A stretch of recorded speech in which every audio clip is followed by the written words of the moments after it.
There were books that were found in the Dead Sea Scrolls that were not canonized into what would be considered the Christian Hebrew Bible. Yeah, that's right. The book of Enoch. Enoch is a very minor character in the Bible. The mysterious thing about him is it says Enoch walked with God and he was no more because God took him. So he's one of two people in the Hebrew Bible who don't seem to die a normal death. You can imagine that if you want to write a work in someone else's name, why not pick a person who was taken alive to heaven and could tell what he's seen? So this is why you have multiple texts penned in the name of Enoch. Enoch lived before Noah and the flood. So how would his books have survived? Isn't it a matter of telephone? That's an old book. What are the odds? We've got the words and only the words that Enoch said. So what First Enoch's really known for is his story of what went wrong on earth. The more familiar story is the story of the garden with Adam and Eve. Enoch doesn't have that story. In Enoch's story, they're called the Watchers, which means watching in the sense of being always awake. The vigilant ones decide that they want to descend and take human women as wives, and they procreate with them. Their offspring are the giants, and the giants start devouring the earth. That's what elicits the flood. But after the flood, it destroys the giant bodies, but their spirits would continue to roam the earth as evil spirits. I'm curious about the book of Revelation. There's all sorts of crazy visions and prophecies of end times. Yeah, so when God comes to earth, it says the people were terrified because they just saw the fire, they heard the voice, they were scared to death. God's a consuming fire. Dr. Hultin. Yeah. Thank you so much for being here, man. Yeah, glad to be here. I really appreciate it. This is going to be a lot of fun. I have so many questions. I feel like I've been preparing my whole life for this. Good. So yeah, it's going to be a lot of fun. I think a really interesting place to start, I'm curious, what, if any, are the major misconceptions that most people have about the Bible? Yeah, you'll have to remind me of some of the things you think sort of the person on the street thinks about the Bible, but I would say, I think people who aren't too familiar with it would imagine it's full of spiritual wisdom. Mm-hmm. And if you just pick up at a random place, you've got a Bible on the desk and start thumbing through, there's just large swaths that are, and then this king reigned this long, and then they conquered this town, and then this king reigned. Yeah. And then you get to the New Testament and you have just letters from person A to person B. And when it's Paul, it's often pretty fiery. So you wouldn't read it and think, for instance, if Paul says, so-and-so says hello, please greet so-and-so for me. The entire Romans 16 is just that. You wouldn't read that and think, what is God saying to me about the good life, the truth, religion? It sounds very alien. And so I think people are surprised by that. There are purple patches where love is patient, love is kind. You think, now this sounds like what I thought I'd find in the Bible, but that's one chapter of 1 Corinthians 13. It's not what you find page after page. Yeah, you try to get through Leviticus, and you're like, ooh, this Lots is of legal code. A lot of jargon. Lots of Exodus is taken up with instructions for how to build the tabernacle in tremendous detail. I mean, it is an instruction guide. And yeah, so I think that people are surprised by that. Now, this book that I'm holding in my hand, the Bible, New American Version. This is actually not the one I like. I prefer New International Version. That was the one I was kind of raised on. Yep. But I'm curious, how did this get into my hand? How did it go from stories around the time of Christ into this translation of this book? Yeah, that's a good question. And I think this is another quite common misconception. To give the misconception first that I've encountered, people say, oh, well, I'm aware that it was one translation upon another, and sometime in the Middle Ages we got the texts that get translated into English. That's really not true. We could dive into this later and complicate what I'm about to say, but on the whole, that Bible you're holding was made by scholars from the ancient Hebrew and Greek manuscripts. So I've got a Greek New Testament right here. This is all I've used since I could read Greek, and they're translating these Greek texts into English for the New Testament, and they're translating the Hebrew text for the Old Testament, the Hebrew Bible. Those texts were the oldest ones we have. We have manuscripts of the New Testament back to the 2nd century. So if Jesus lives in the 1st century, we've got physical manuscripts you can touch and read and translate from a century after that. Oh, wow. And when it comes to the Hebrew, we actually have the Dead Sea Scrolls, which predate Christ. They're older than Jesus. So until the scrolls were discovered, you had to rely on 10th century CE Hebrew manuscripts. So you said, well, that's written in the year 1000. How do we know how much has changed? Then you discover the Dead Sea Scrolls in 1947. And for some books, again, we can complicate this, but for some books, large swaths you'll translate, and it's letter for letter, the 10th century manuscript, which was all we had before the Dead Sea Scrolls, and the stuff that was pulled out of jars in caves by the Bedouin, same text. Wow. So those were carefully transmitted. Again, there's a little more to say about that. Sure. But so you are reading something, you're reading an English translation from those original languages. Hey, what's up, guys? Sorry to interrupt this amazing program, but I need a little bit of help. If you're watching this on YouTube, you can probably see our subscriber number right down here. And if you're able to, it would mean the world if you could subscribe. That is the best way to support this show, because when you subscribe, I'm able to show it to potential guests or to different brands and stuff like that. And it really, really helps grow the show, get us cooler guests, have cooler conversations, and it helps everything so, so much. So if you don't mind, thank you so much. Let's get back to it. Wow. I mean, that I think is actually significant. And I really want to talk about the Dead Sea Scrolls, arguably one of the most important archaeological discoveries of the 20th century. Yeah. So there's I guess the scholars are using a 10th century version. They had been. And then they've compared it to the Dead Sea Scrolls. Yeah. And you're suggesting that large swaths of those texts matched up perfectly. That across 900 years, it was pretty accurate. That's right. I mean, that seems significant to me. It's very significant. Where I'd want to quickly just add that, for instance, the Isaiah scroll, which is when you unroll it, it's 11 meters, 35 feet of vellum, and the entire 66 chapters of Isaiah. There will be spellings that are different. The way Hebrew works, you don't always have to write vowels, or you don't write vowels.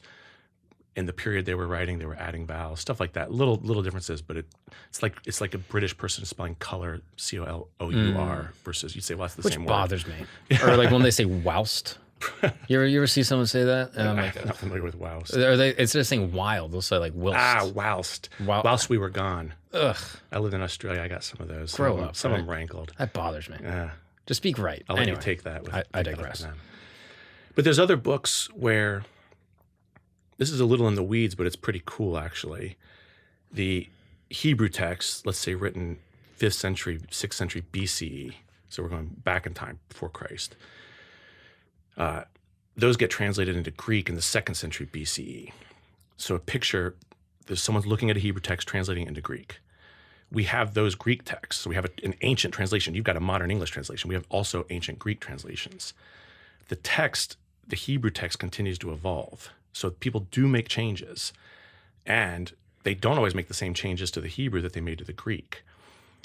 So someone's looking at the Greek. I can give an example. There's a passage in Deuteronomy which talks about the children of God.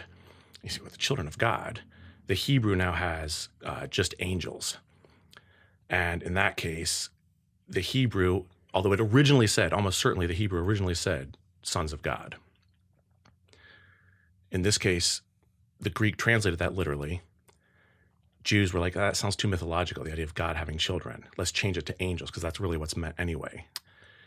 But then when you discover the Dead Sea Scrolls, here's an update, is the Hebrew text of the Dead Sea Scrolls, 1,000 years older than our previous text, has the same reading as what the Greek had. So the change happened sometime between the year 0, let's say, and the year 1000. So the Dead Sea Scrolls said angels. They keep sons of God. Sons of God, wow. They keep what the Greek had. Because it came back. So as people were reading that Greek, they said, I bet the Hebrew, if you look at the Greek and you say, let me imagine retroverting that into Hebrew. I see. But we didn't have a Hebrew manuscript which actually said that. That was just hypothetical. The discovery of the Dead Sea Scrolls is, in dozens of cases, just what we thought the Hebrew would have said. There really was a Hebrew text that said that. Wow. I mean, this is significant. I did not expect this to be the angle that you would come in with. Again, I told you before, I was prejudiced. Yeah. I just assumed scholars in academia have a critical lens of religion. And by critical, I mean that as like a pejorative, like not like trying to be scrupulous, but like by actually being like, oh, this is a faulty document and it's all fake and da-da-da-da-da. So for you to be like, well, it's actually pretty accurate and it's not some type of like oral tradition that got telephoned and changed over 10,000 years. But that may be a place to like dive into a little more, because I think, one, you're right, scholars are critical in both senses, hopefully scrupulous and precise, but I want to make a distinction between having what was originally written and determining if what was originally written is a true story. Because you could say, well, we do have a version of the book of Genesis, to take one at random, that is a lot like an ancient book of Genesis. It's not a case of telephone. So I think that the telephone version is a misconception. But that doesn't mean that people think, aha, the flood, there was really a universal flood that covered the earth, and Noah survived it in an ark with with 8 people. Does that make sense? Yeah. But that our is, version of the flood story is like the version of the flood story they had in the first century. right, and that's kind of a different discussion of like what's metaphorical and Right. what is literal, which Right. I'm really curious about. But this is really interesting, just kind of as like a groundwork. So I'm curious. You've mentioned the Dead Sea Scrolls. Yeah. And I've read a little bit about it, but could you just explain what it is and why it's so significant? Yeah, so in 1947, as the story has it, Bedouin were shepherding their flocks and trying to get a sheep out of a cave, throw a rock in, hear a plunk, the sound of pottery breaking, and they find pottery jars with scrolls, Hebrew manuscripts and Aramaic manuscripts. And as they search more, they end up finding 11 different caves with manuscripts, maybe more than that. And there's more in the Judean desert. And those include a variety of texts. So quick overview, there are biblical texts. So there's fragments of all the books of the Hebrew Bible, except there's no copies of the book of Esther. But there's a couple copies of Genesis and a couple copies of Exodus and so on, right through. Not always complete, sometimes very fragmentary. Some of it looks like cornflakes, and they had to reassemble these. Wow. Yeah. Then there's also texts that aren't biblical texts. They are what get called, one is called the community rule, Serach HaYachad. And it's clearly instructions for some sort of separatist Jewish community. And another text called the Damascus document. These are a little hard to piece together, but a basic story, which you could then diverge from and disagree with, but a basic story looks like the Damascus document says we, the Jewish people or the children of God, were wandering in the wilderness, not going the right way. But then God raised up for us a teacher of righteousness. So they seem to have had some sort of teacher who they feel like was inspired to interpret the Mosaic law the right way. And you can tell from these, they're called sectarian documents because they're not just biblical texts, they're things only they had. You can tell from those texts that they thought, let's call it mainstream Judaism in Jerusalem, not that far away, was totally going awry. They were misunderstanding the right way to interpret the books of Moses, the law, the Torah. And so they had separated. They said, we've segregated ourselves in the wilderness to prepare a way for God's coming. You want to know what they quote? They actually quote Isaiah 40, verse 3. Tell me if you know this one. Make a way in the wilderness for the Lord, a voice of one crying out in the wilderness. And this is what John the Baptist is. This is what's used in reference to John the Baptist in all 4 Gospels. So they're using that same verse, but they say the way to make a way for the Lord in the wilderness, meaning the desert, is to recommit yourselves to strenuous study of the law. So you have biblical texts, which are shared by all Jews. Then you have these sectarian texts, which is their take on different things. And we even have a letter called 4Q MMT. The names come from which cave it is. So 4Q, Qumran, Cave 4. MMT stands for the Hebrew title, Miksat Maseh HaTorah, a few precepts of the Torah. And it's a letter written to the folks in Jerusalem saying, we want you to know what you're getting wrong. And it goes into, I think what would strike most modern people is fairly minute detail. So we've got some cups on the desk here. And it says, you misunderstand that if this vessel, I'm holding a coffee cup in my right hand, if this vessel is ritually unclean, according to things like Leviticus, you mentioned that, and this vessel is clean, if they touch, the impurity passes. Everyone agrees. They say, we want you to know that if I'm to pour from one vessel to the other, the impurity runs up the stream and renders this vessel. So they're addressing, again, what would strike us as, gosh, that is not the biggest problem facing humanity. But if your goal is to if you have a law from God and you're trying to get it right, you got to decide this stuff. And they also think they keep the calendar wrong. You guys have misunderstood the calendar, so you're celebrating festivals on the wrong day. And there's a few other things they address. Wow. So we have biblical documents, sectarian documents, and we have copies of other texts that are not in the Bible, but that are more broadly known. So, for instance, they have copies of the Book of Jubilees and of First Enoch, and those are known from other copies. Like they weren't the only people who had those. Got it.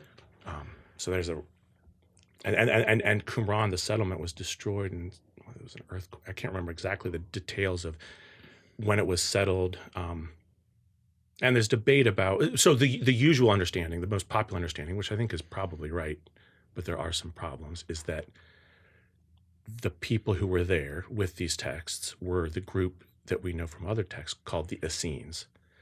So in the New Testament, you hear about groups of Jews, schools of thought, the Pharisees, the Sadducees. Jesus is arguing with them and so on. According to the Jewish historian Josephus, late first century historian, he says there's a third major school of thought, and that's called the Essenes. And he describes the Essenes, and he describes their special rituals, their special theology, their special practices. And his description of them matches up pretty well with those sectarian texts, which say, here's our take on topics A, B, and C. Interesting. And then we even have a Latin author, Pliny, who says that out by the Dead Sea, there's a group of people called the Essenes. And he says they don't marry, they only take in, but yet they replenish themselves by taking in orphans. And again, not all these things perfectly line up, but it does seem like the folks who authored the sectarian text of the Dead Sea Scrolls were the Essenes. Could you speculate that the rest of the Dead Sea Scrolls were authored by the Essenes, or just those specific scripts? Just those specific ones, because I mean, they didn't author the book of Leviticus. They've got that already predated them. They've got a copy, so do the folks in Jerusalem, so do the Jews in Alexandria, Egypt, so do Jews all over the place. But those copies that were found in those caves? That's a good question. Those are probably theirs. And in fact, they might even be copied there. I mean, one of the little mysteries of the Dead Sea Scrolls is that I think usually when you find a tranche of text, you'll be able to identify scribal hands, like handwriting. Like if you copied 15 things and some of your colleagues here did, right, you'd be able to tell which is which. Right. And it's hard to identify one person doing multiple texts. And that's unusual. So anyway, they may have written them.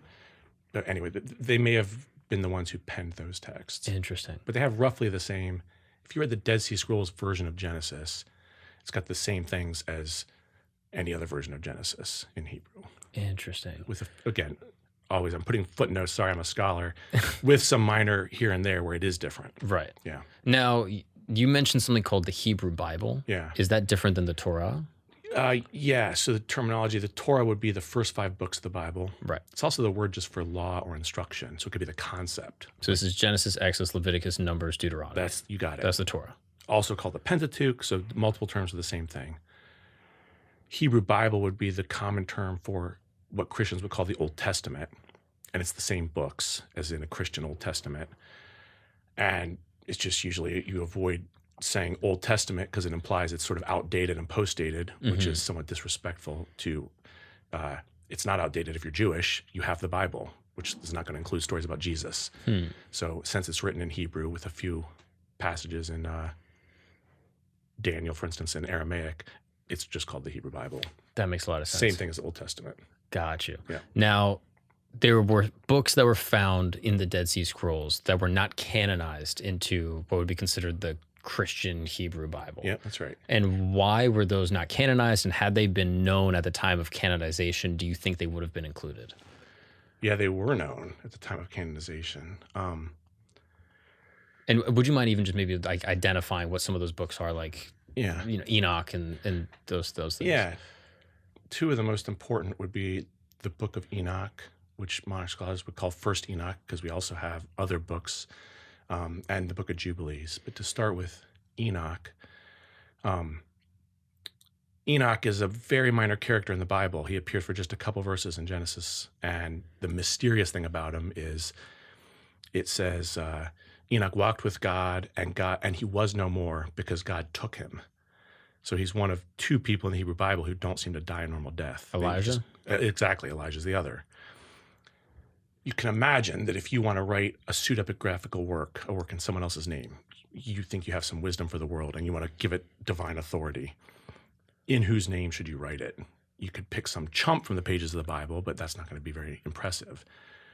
Why not pick a person who was taken alive to heaven and could tell what he's seen in that celestial realms, right?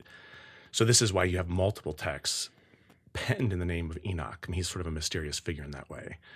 So the book of First Enoch, and I'll get to your canon question about it, purports to be Enoch, who's the 7th person from Adam, his visions of the angels and where the winds are kept and of all sorts of things. It's a long book. It's actually multiple books put together. So First Enoch's actually written in probably the beginning parts of it in the 3rd century BCE.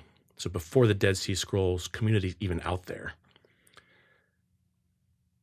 And it'd be interesting to circle back and talk about some of its main themes. But just for the canon question, they've got copies of that. So, and the copies aren't in any way marked differently. There's no reason to think it was on a lower pedestal than the book Leviticus.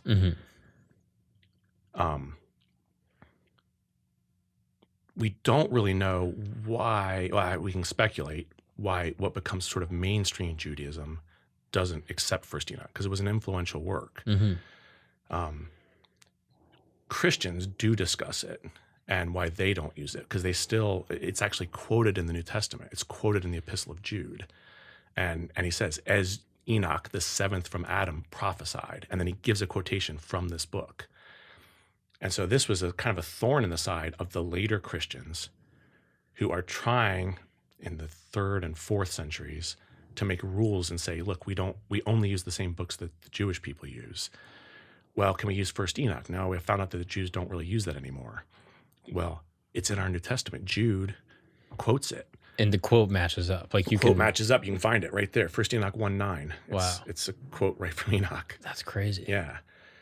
So, I mean, this becomes an interesting story because as the church becomes more institutionalized, so there are things like, it's not really a pope per se, but there's a bishop of Rome, what would later become the papacy, and there's a structure, there's authority in a way there wasn't at first. And they are increasingly, in the 4th and 5th centuries, really frowning upon the continued use of these apocryphal texts. In fact, they're beginning to call them apocryphal. The text doesn't say I'm an apocryphal text. An apocryphal meaning? It really means hidden, but so it's like secondary. There were dissenting voices, and I think they make a pretty good argument. A guy named Priscillian, Christian from Spain, said, if Jude, and according to the New Testament, Jude is supposed to be one of Jesus' brothers. Jesus has 4 brothers named in the New Testament. Jude's one of them. So Jude says, I'm the brother of James. That's Jesus' brother. If Jesus' brothers, like Jude, used the Apocrypha, it should be a scandal for us Christians not to continue to use them. So that's a dissenting voice, but you can see it's a good argument. That seems like it to me, right? Yeah. Like, so we can't use it when it's on its own, but when someone that we trust says it, then we can include it? You've summed up in a nutshell, the whole problem. And so, in fact, we know from Jerome says, 4th century, 5th century Christian, he says, many people object to the use of the Epistle of Jude because it quotes Enoch. So it kind of went both ways. The New Testament canon, and by canon just means the list of books you count, you had other Christians saying, you know what, let's keep this tidy. Let's get rid of Jude because it uses a bad text. So in an effort to be consistent, they said, all right, you're both out. You're both out, exactly. And others said, someone like Augustine kind of goes a middle way. He says, look, we do use Jude. We don't use Enoch. And to get himself out of this pinch, which he senses, he says, Jude, maybe by inspiration, and an earlier Christian says this too, Tertullian says, Jude might have by inspiration landed upon the words of Enoch. But, as it were, if you go to your library right now, Augustine says, and you get your book of Enoch, you can't be sure that's what Enoch really wrote, because it could have changed so much. So we do think Enoch, the 7th guy from Adam, really did say the words Jude quotes from him, but we don't know what else he said, if that sort of makes sense. All right. I mean, that's at least a little more consistent. It's cogent. Cogent. It's probably not ultimately persuasive, but it's a cogent argument. Right. And they were bothered by to show that they meant these things literally. Tertullian, about the year 200, says, Enoch lived before Noah and the flood. So how would his books have survived? And so he's thinking that concretely. Like if Enoch wrote this, how do we still have it?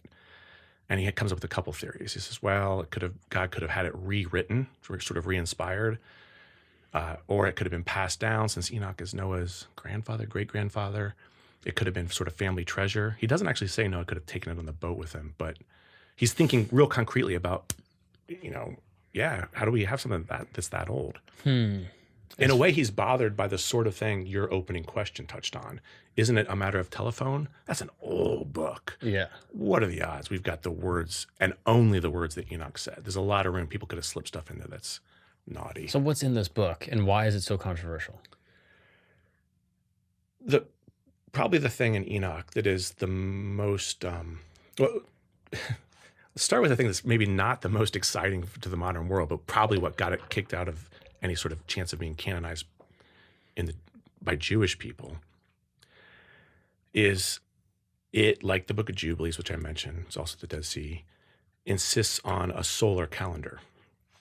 So I'll do this quickly and we'll get to the juicy stuff about the fall of the angels, which is what it's most known for. But to enter a foreign land and to worry about what someone else was worried about, in the Hebrew Bible, you have a kind of a mix of a lunar calendar for things like the festivals. When do we celebrate Passover? When do we celebrate New Year? And it's mixed in the books of Moses. It's partly, so something's supposed to be a spring festival, that implies the motion of the sun and when the seasons are. And yet it's also supposed to be, let's say, in the third month. But if you have a lunar calendar, when the third month is going to drift through the year. And so you're going to be celebrating spring festivals in the fall, right? Because of the drift, because a lunar year has 354 days, solar year has 365. Enoch, and even more emphatically, the Book of Jubilees, really insist on a solar year. And because by the 1st century CE after Christ and the 2nd century CE, mainstream Judaism had stuck hard with a hybrid calendar. That was not going to work, and so that was a problem. Now, were they ultimately correct? Is the solar calendar more effective for? Well, yeah, it keeps everything on exactly the same day. If you're going to say, so part of what Enoch is shown.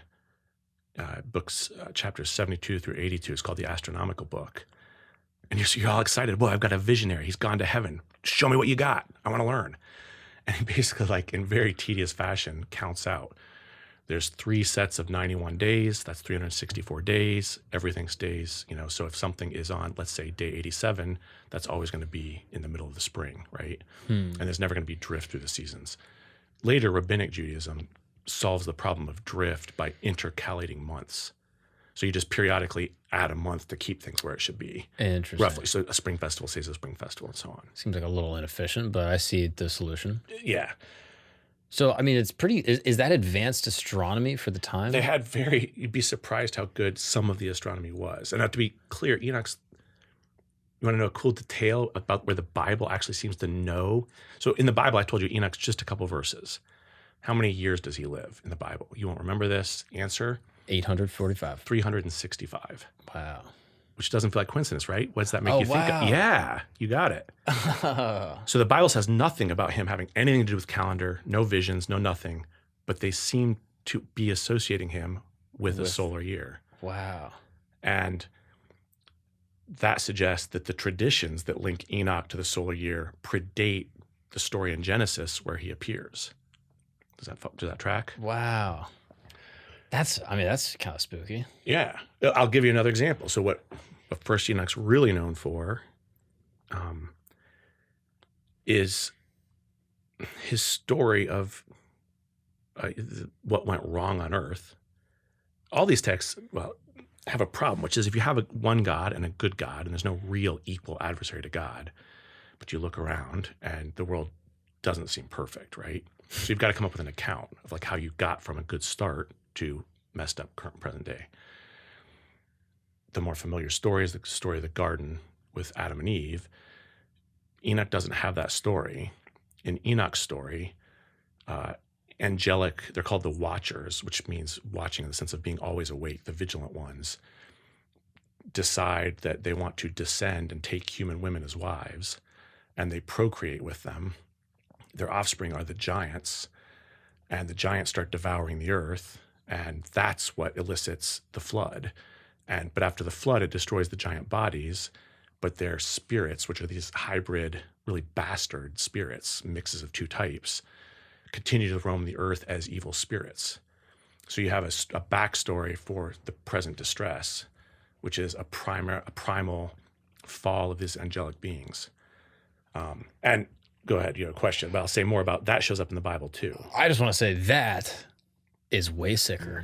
What's up, guys? We're going to take a break really quick because it's 2024 and it's time to talk about something important.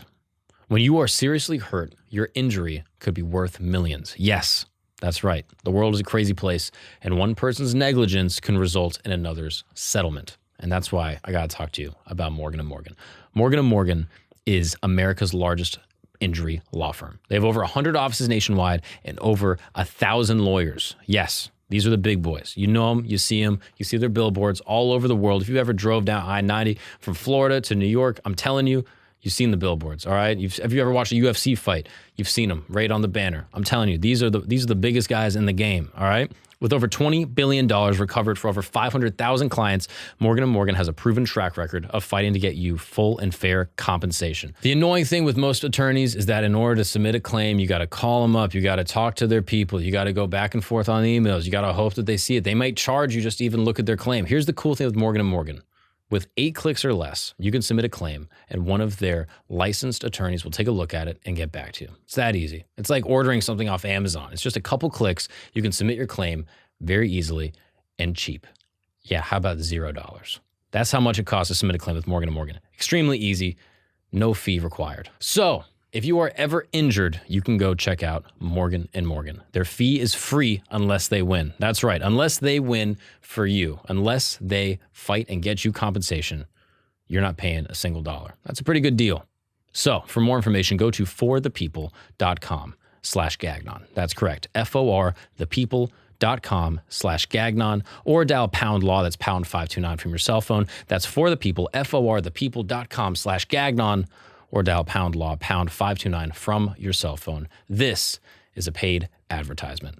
Now let's get back to the show after this short disclaimer.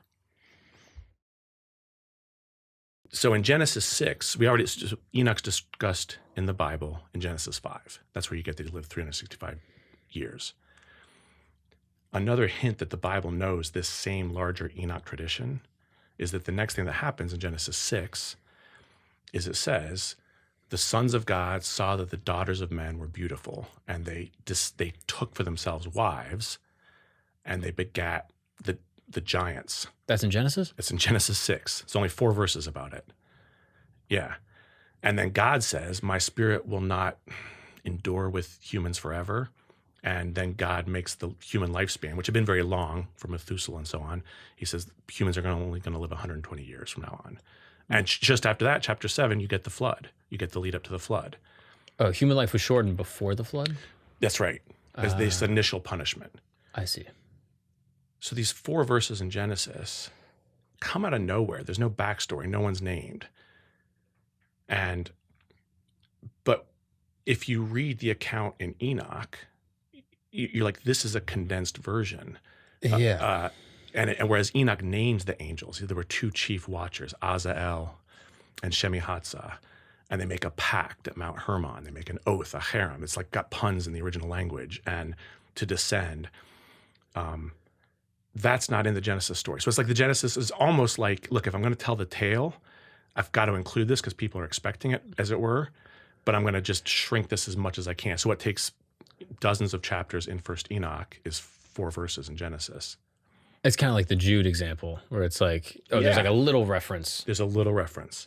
The mainstream ancient Jewish reading is, by the way, when that text says that the sons of God saw that the daughters of men were beautiful, what it means when it says sons of God is not angels. It means the nobles, the judges. It's just like they claim that they demythologize it. They take the myth out. It was just talking about a period in ancient history when the nobles, the high and mighty, took common wives, and that was bad news or something like that. So they're deliberately reading that in a way that would avoid any hint of mythology. And who's demystifying it? This is rabbinic Judaism, sort of from the 2nd century CE onward. It becomes official to say, in fact, they anathematize anyone. Do not say that means angels. Don't think it means sons of God. That's mythology. We don't have mythology in the Bible. Wow. What is your take on that interpretation? I don't think it's plausible as like a reading of the text. No. And sorry, the Genesis 6:4 is what says the ones who come down are the offspring of the Nephilim. And Nephilim comes from the Hebrew verb nephal, which means to fall. They're the fallen ones. These are the giants. So even in the term for the offspring, you have a reference to fallenness, descent. So there's like little... Now, my initial feeling is hearing about this, I'm like, okay, it's not in the canon. So like I'm already like slightly skeptical, Yeah. but it sounds so like fantastical. Right. And again, this is coming from someone that has read and believes the Bible. So there's a lot of fantastical things in That's here. true. Yeah. But because I wasn't raised on it, I hear this and I'm like, whoa, that sounds like Greek mythology. So I'm curious, like, how do you interpret this? Like, it's found in the Dead Sea Scrolls. It has some type of like historical credence, but it sounds pretty out there. Well, I agree. It sounds out there. I don't know. I guess I don't really wrestle with like whether I think there was a primal fall of the Watchers. But let me say something more about mythology, because this is something that ancient Christians and Jews were on their toes about. There's another strand of the myth of the fall of the Watchers. In one, these are both found in First Enoch. And you can tell he's combined two stories with different motifs. So in one motif, what really goes wrong is this hybridization. It's just mixing of kinds. Angels and humans shouldn't have children. If they do, they're going to be giants and they're going to be eating the trees and eating the animals and it'll be gross. That's one. But the other, tell me what myth this sounds like to you, is the Watchers descend, and what really sets human history off track is that they teach heavenly knowledge and technology to humans. So there's like knowledge that humans aren't meant to have. And specifically, they teach them metallurgy, which leads to the creation of weapons, which leads to warfare and all the misery that comes with that. They teach the cutting of roots for like medicine, which leads to magic and potions. And they teach there's four things. The third, always women at the bad end of this, is they teach cosmetics. And that leads to women beautifying themselves, which leads otherwise chaste and decent men to go astray.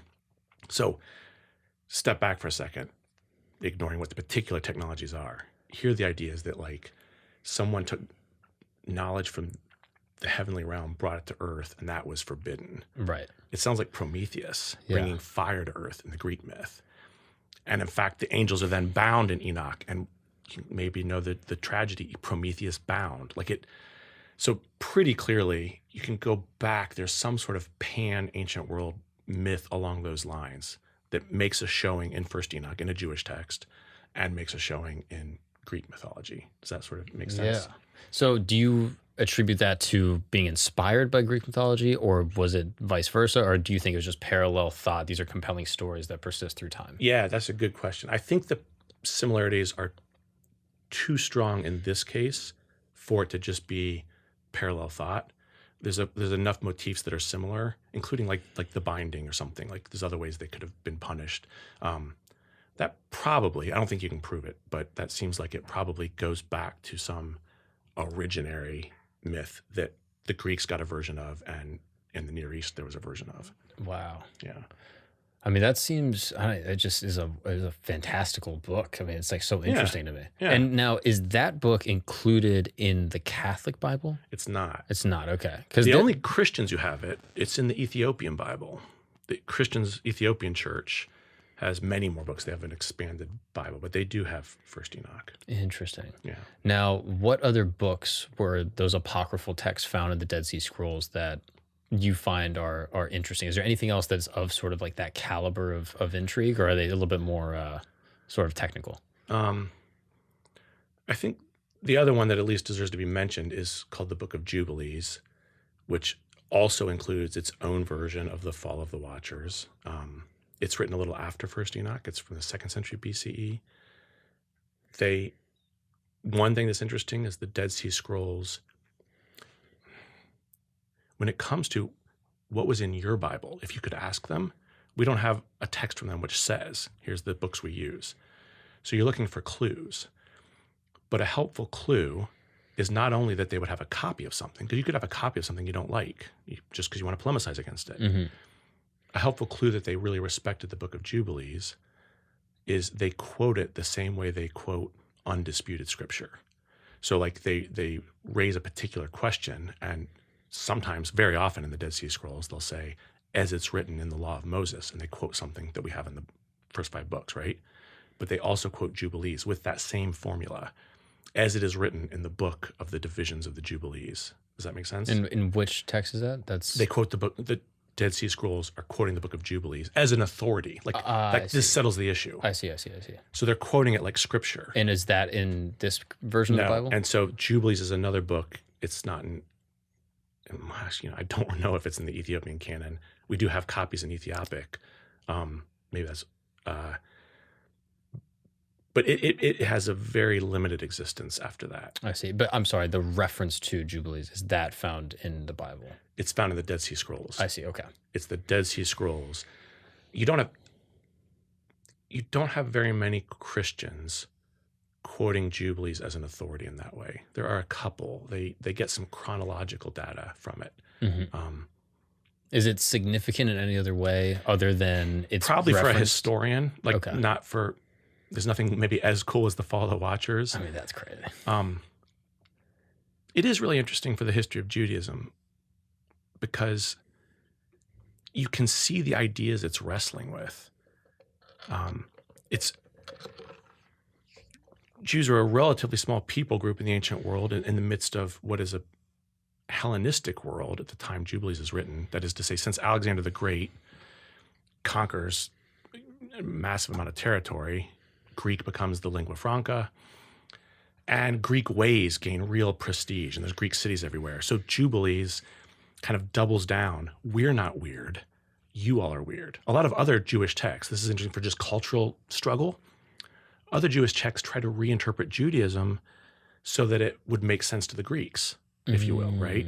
Hey, when we say this, what we really mean, when Moses says this food law, it's not because Moses is worried about which animals are clean and unclean. That's a weird idea to you. Moses was teaching us a moral lesson about courage and decency. Well, that shows you're trying to explain your book to someone else. Right. There's a conformity and sort of a dilution. Exactly. The book of Jubilees, by contrast, says Adam was created circumcised. So we're not weird because we have this habit that Jews weren't the only people who practiced circumcision, but they were aware this sets us apart. We're not weird. You're weird. You're a defective hilarious. humans. Normal humans, the first originary human was created circumcised. Oh, they went on offense immediately. Go on offense. Yeah. We're not weird because we rest every 7th day on the Sabbath. God rests on the Sabbath. The angels rest on the Sabbath. You were weird. You're weird. For You're messed working. up. Why are you working? Exactly. Wow. So that's an interesting feature of the book of Jubilees. That's clever. Yeah.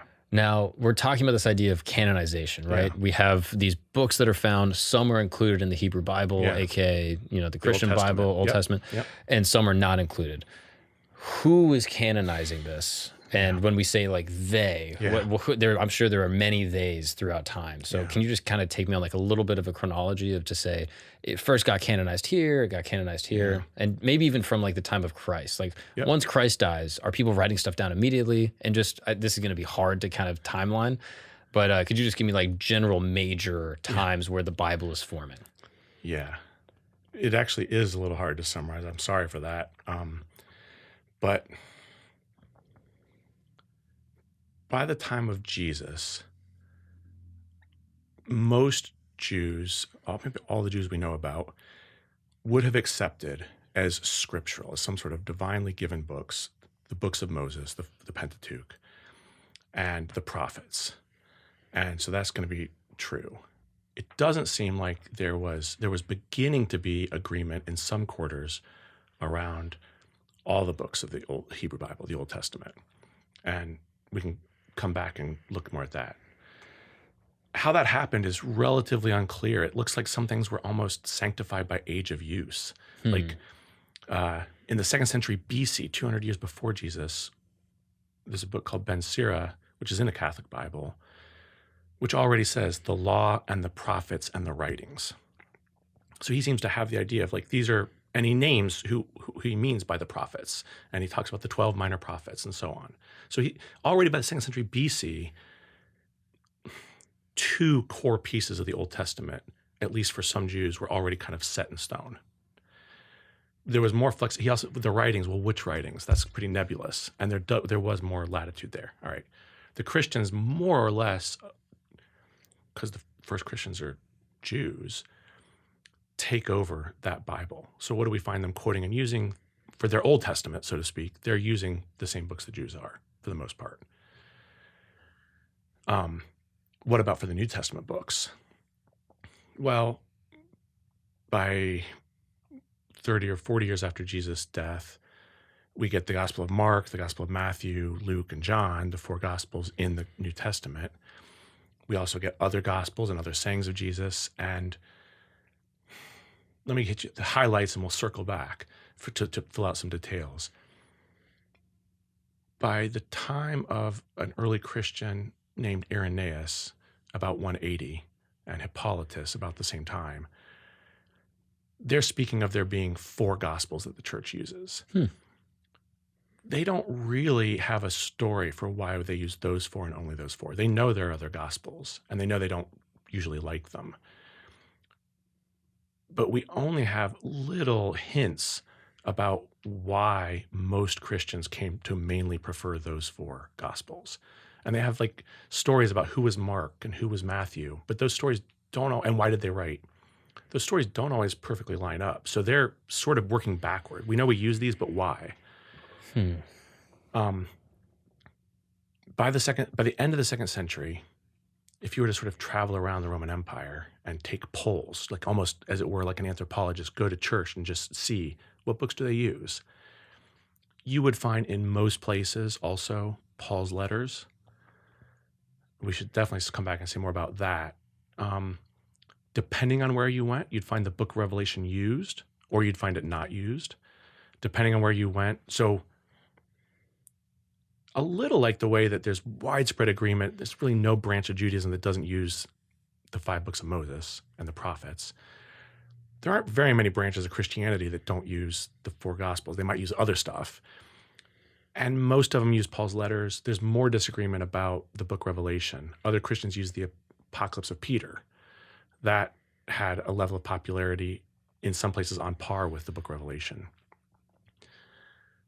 Some Christians in the 2nd century are using the Gospel of Peter, and a bishop hears about that and he goes and checks and he says, oh, that's fine. It doesn't bother me. And then he says, wait, actually, there's a couple things in there I don't like. But his first reaction isn't pull his hair out and say, good God, the Gospel of what? He's like, yeah, that's fine. So there's mostly 4 Gospels, but there's not like a real hardened sense that there can't be anything else. Interesting. So around 2nd century, you have like collections of Christians across the Roman Empire that are generally using the Gospels and sometimes pulling in other texts. That's right. And some of these other texts are kind of disputed. That's right. But they're not, I guess, like core tenets to like who Christ is or his teaching. That's actually true. So even when they argue, the ones that get debated, should you use 2 Peter? They generally said no until a late date. That's in our Bibles. Should you use the book of Hebrews? The church was split, east and west. But I think those are great books, but there's nothing in them where you're like, well, we can't even work with you if you use that and we don't. I see. I don't want to trivialize it, but you would say, well, it doesn't make that much difference.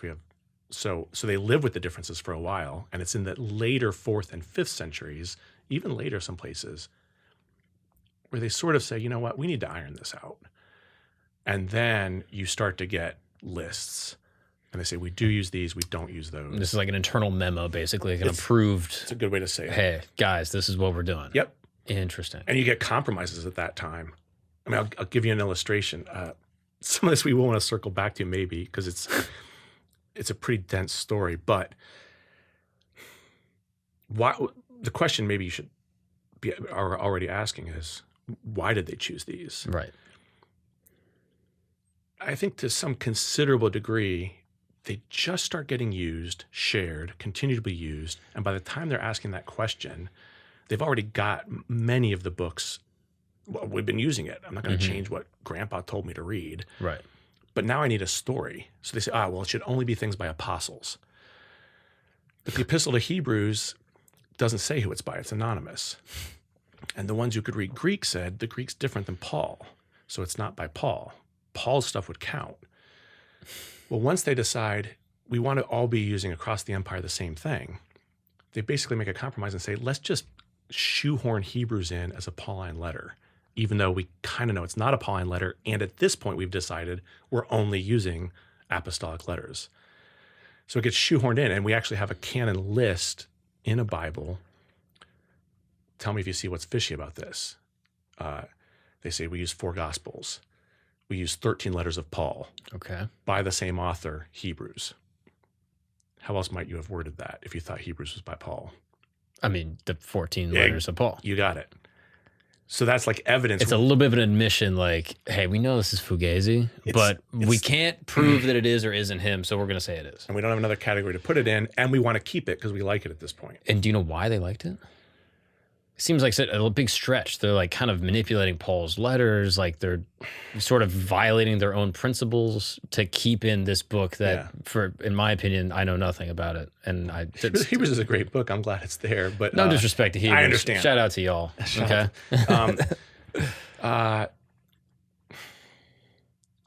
I do really think it had been, to use the phrase I used before, it had been sanctified by years of use in one half the empire. And that's important. And at that point, if you're trying to all get on the same page, you probably are like, you're not going to say you need to quit using this, but you collectively, or maybe on the other side, you say, look, we're only supposed to be, the reason we don't use this other thing is because we say it's non-apostolic. It's not by an apostle. So if that's the criterion we're officially voicing now, how are we going to get this in? Let's just say, and it sounds a little like Paul. I mean, it's not crazy to say it's Pauline. In fact, people before this happened, Origen says, well, it could be by Paul, but the language sounds different. But then again, it could have been translated. He could have dictated in one language and was translated to another. That's why it sounds a little different. So there were already ways of kind of trying to deal with it. Now, there seems to be a cohesion across the Roman Empire and a desire to have all of these local clusters of Christians to be operating with the same books.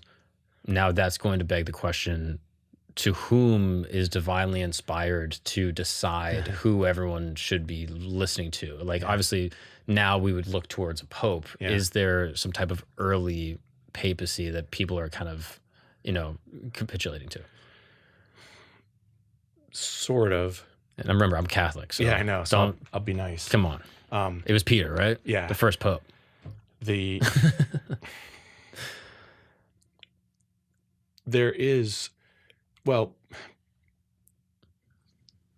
what I want to say before I answer, because I have this trouble with my students, is they pain you're in right now. I know. I'm sorry. I'm wincing because it's hard to get this right.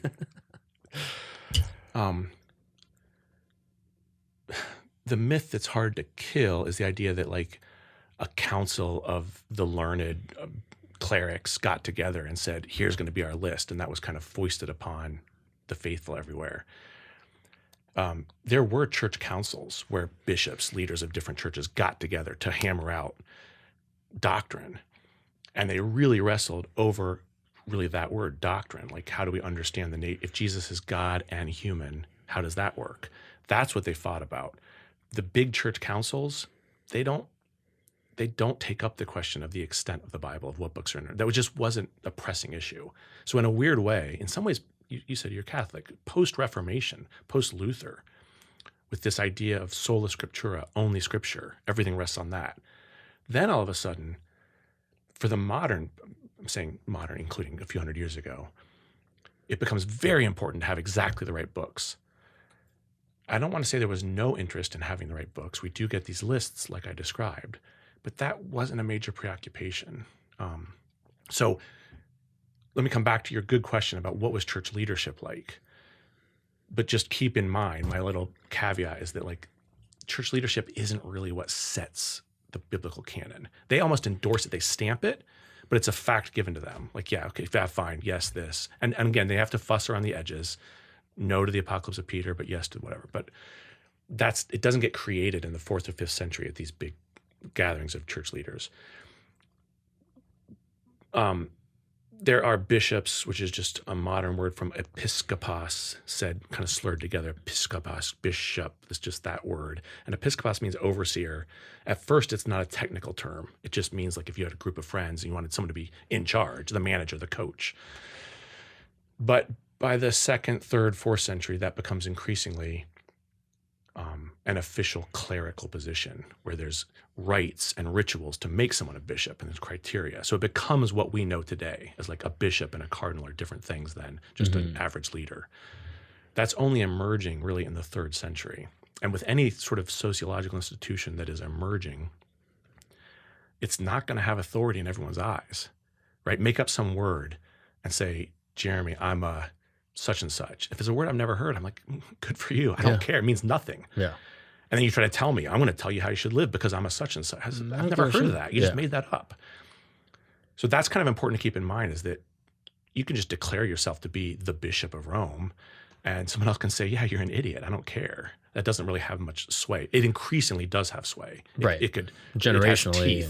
It could mean I can exclude you from communion, and that would mean something. But otherwise, if I just don't like you, I think you're crazy, I'll just start my own church and there'll just be rival bishops, I'm the bishop. But anyway, to try to keep the story of the rise of that sort of ecclesiastical authority relatively simple, the idea that major cities have a bishop in the 2nd, 3rd, and 4th century grows. And Rome is important, although it's not the only important city, but it is important early on. And in some ways that stands to reason because it's the capital city. But there's other major cities where the bishop of that city would have a lot of say, and there's back and forth between them. There's negotiations. Is it possible the bishop is just the smartest dude in the area that's like the most learned? It's usually not, though, because kind of a separate channel of authority is intellectualism. It's this very city by city. Mm-hmm. But like I mentioned Origen before, he's like the most learned guy in the ancient church. And he gets in trouble with the bishops, but he just keeps doing his thing. He's running study groups. So that's like a different way of being authoritative. Think today. You brought me here. I'm not ordained. I'm a Christian, but I'm not in any way ordained, right? I have no authority within ecclesiastical church circles. And, But you could have said the only way to get an answer about these things is to get a bishop or a cardinal or a priest at least. That says something about what strikes you as authoritative. I'm going to get answers from someone who's studied this. But someone else could say, I'm only going to get right answers from someone who has church approval. Someone else could, again, pick a different sort of authority. They say, I'm only going to get answers from a holy man, a saint, someone who fasts and is like super enlightened. That lives and practices. Exactly. So those are different forms of authority, and different people are going to subscribe to different ones. And I think a decent way to tell the story of the early church is there's going to be, the bishops were aware of this. I can say this from my bishop's chair, but there's going to be certain intellectuals who keep going over there to that scholar because he's very clever and he makes great sermons and writes great books of theology, and they really think he's right and I'm wrong. So is that threatening to the very much? Are they trying to kill these people? Not trying to kill them, but they're trying to, I guess, channel authority. Mm-hmm. In some ways, the bigger threat than intellectuals was ascetic holy men.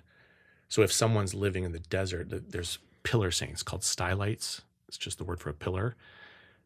This is a little later, but there's various forms of asceticism. But the person who can climb up a pillar and barely eat and leave his body exposed to the elements and just suffer, and he's fighting demons in the desert, that person is a gateway to heaven. And some bishop in a comfortable robe in the church in the city, like, what am I going to get there? If I need a demon cast out, if I need a healing, if I need a word of revelation. So there's an example. That was a threat that's interesting. to more routinized ecclesiastical authorities. Because it's like a tangible, visible, almost like manifestation. That's right. Of someone, like a John the Baptist type character. They're very much like that. Like, he's this person, there's women too, but this person has kind of defeated the powers of the flesh. So they're a conduit for the divine. They're self-flagellating. They're able to endure anything. God must have inspired them in some way.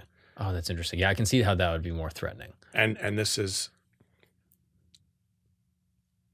one. So maybe let's make a monastery and get these holy brothers off their pillar and into a place where I can keep an eye on them and give them instructions about that's I'm simplifying. That's not even quite accurate, but you can see those sorts of moves are the ways to not to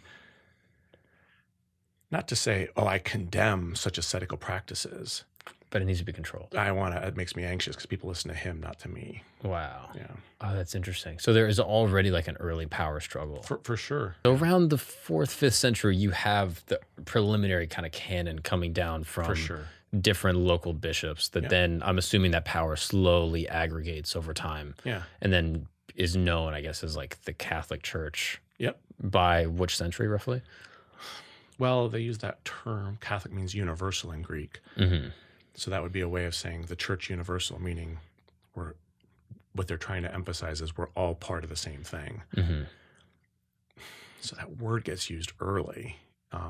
In some ways, you might not have the Roman Catholic Church until the schism with the Eastern Orthodox Church. I see. Before that, you'd say we're all just one church. But in the 11th century, when there are splits over doctrinal issues, maybe caused by other things, now all of a sudden, oh, this is the Western Roman Catholic Church, and over here, there's the Eastern Orthodox Church.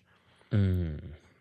Yeah, that makes sense. Yeah, I mean, if you ask my mom, she would say the church started with Peter immediately, and that's when the Catholic Church has begun. Yep. And there's an unbroken, line of popes from then till now. A story not unlike that exists early on. They just wouldn't always emphasize Rome. What they would say is the apostles appointed the bishops of each major city.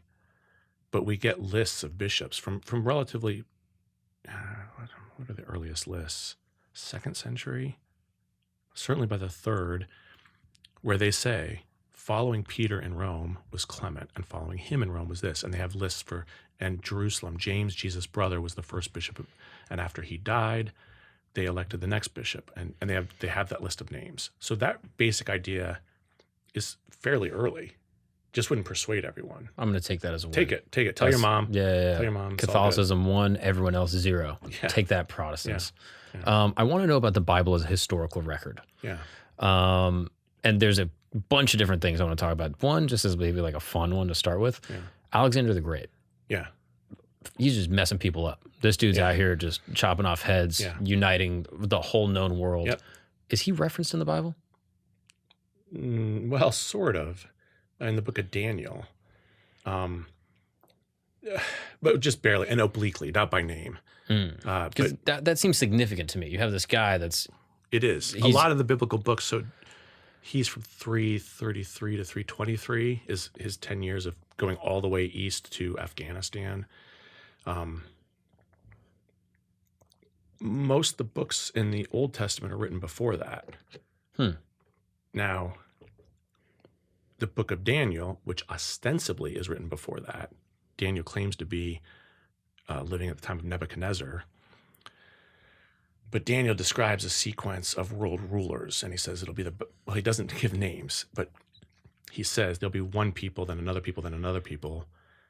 It's pretty clear who he's talking about because it's like, okay, that's the Babylonians, then the Persians, then the Greeks, like Alexander the Great. And then this ruler, after he's destroyed, his kingdom will split. And that's what happened after Alexander the Great died. His kingdom was split into 4 different realms, kingdoms. His generals took over. So I guess a traditional reading is that Daniel, as a prophet, foresaw the future and predicted the sequence of kingdoms. He doesn't use names, but it matches up well enough that that'd be very impressive. Kind of cool.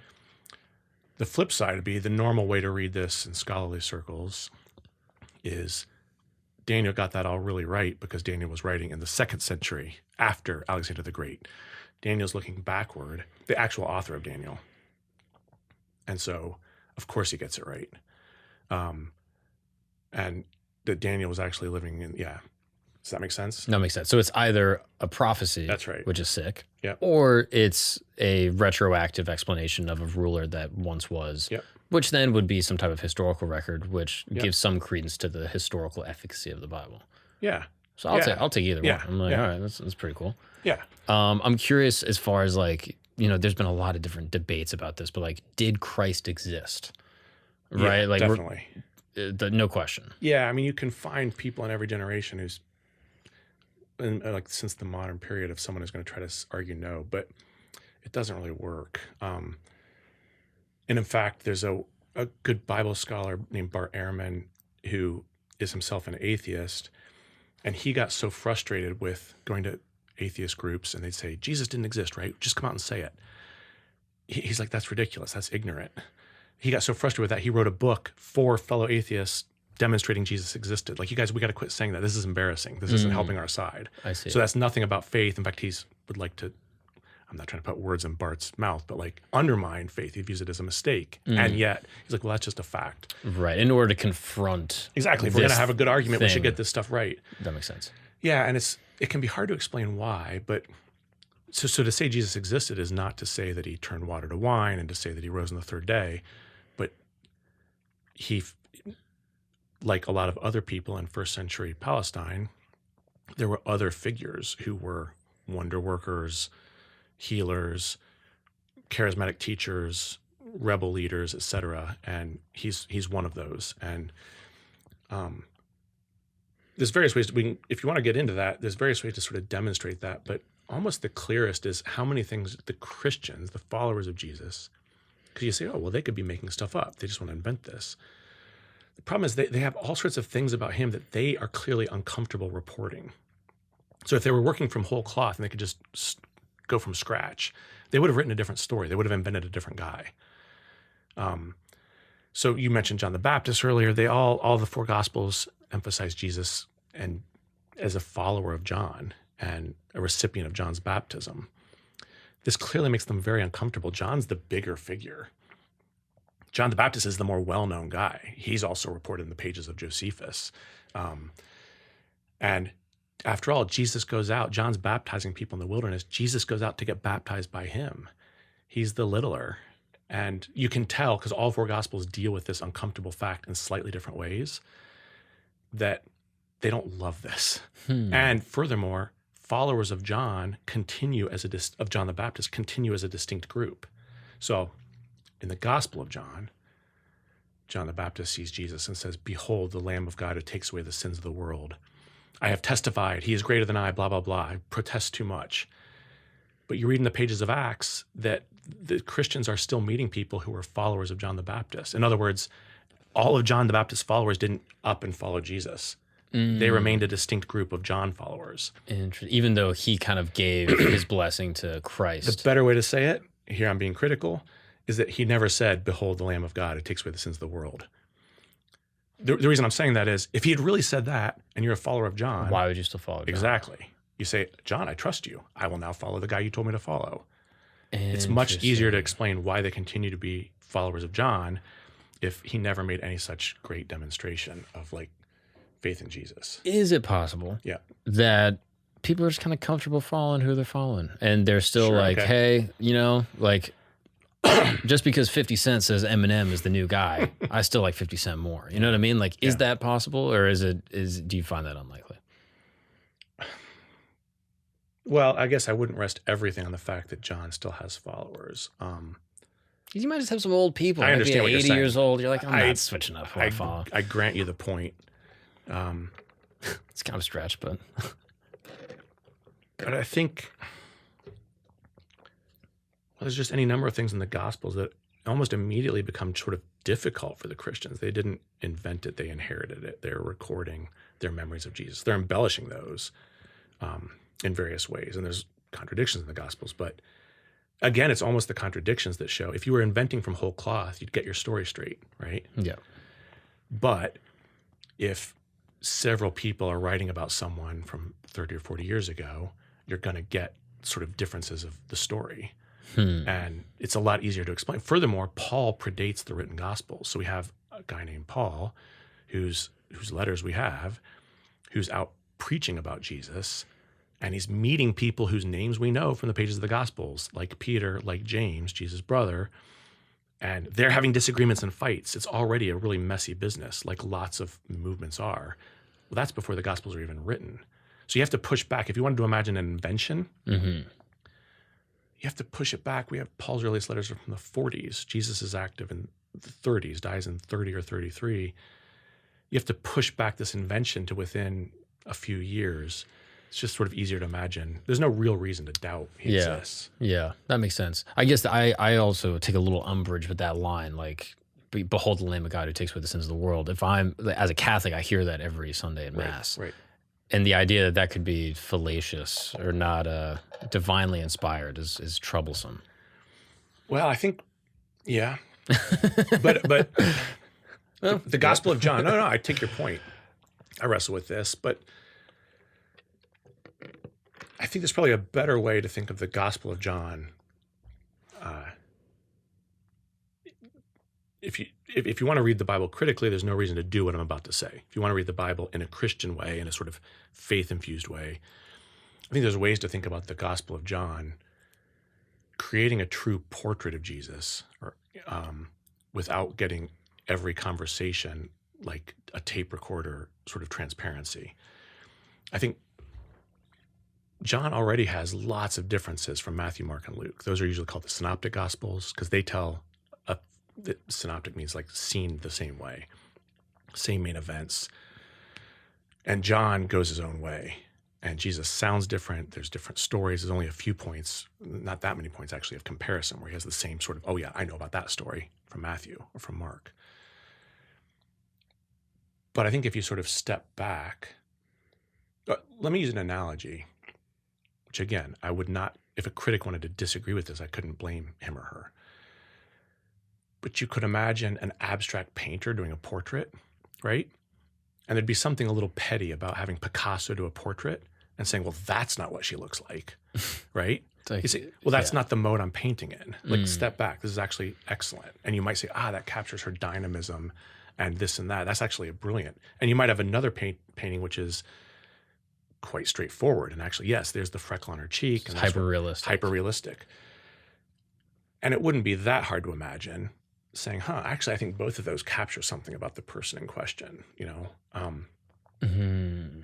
I would read the Gospel of John as more like the abstract painter, where it's like, step back, take all the sayings together, take all the stories together. It's really artificial. I'll give it, what are examples? But I don't really mean artificial negatively. I mean, it's deliberate.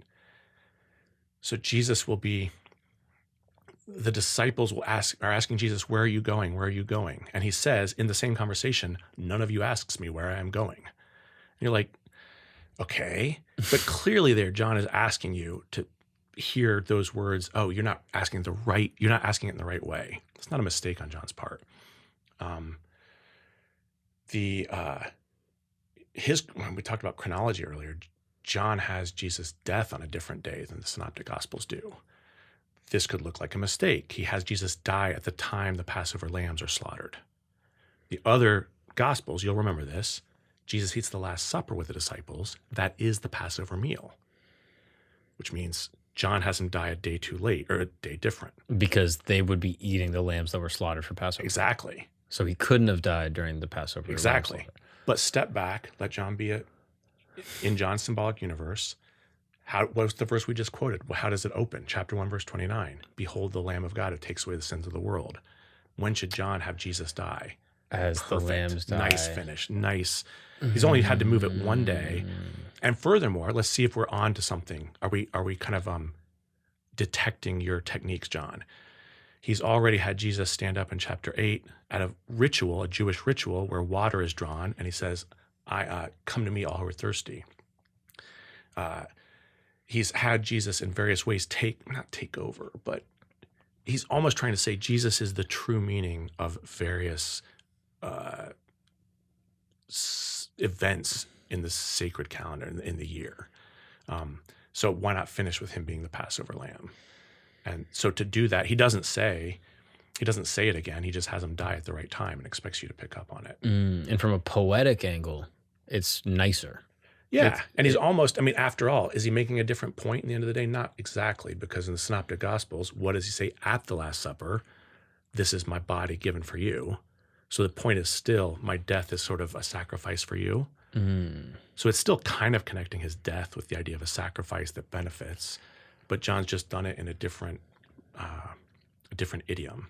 Interesting. Now, there might be Christians listening to this that are saying like, well, the word is divinely inspired by God. And the fact that there's discrepancies and sort of contradictions, is it a fair sort of rationalization to say that God has divinely inspired different people with different aptitudes for writing and different sort of artistic styles that will then manifest his word in different ways? I guess I think you have to say that. If you, again, you don't have to. You can just take a view that like the Bible just got contradictions and errors like other humanly written books. Let me go back to the world I'm more comfortable with. Some ancient interpreters. I mentioned Origen before. The first readers were acutely aware of these contradictions in the Gospels. So that's not new. That's not a result of modern Enlightenment thought or something.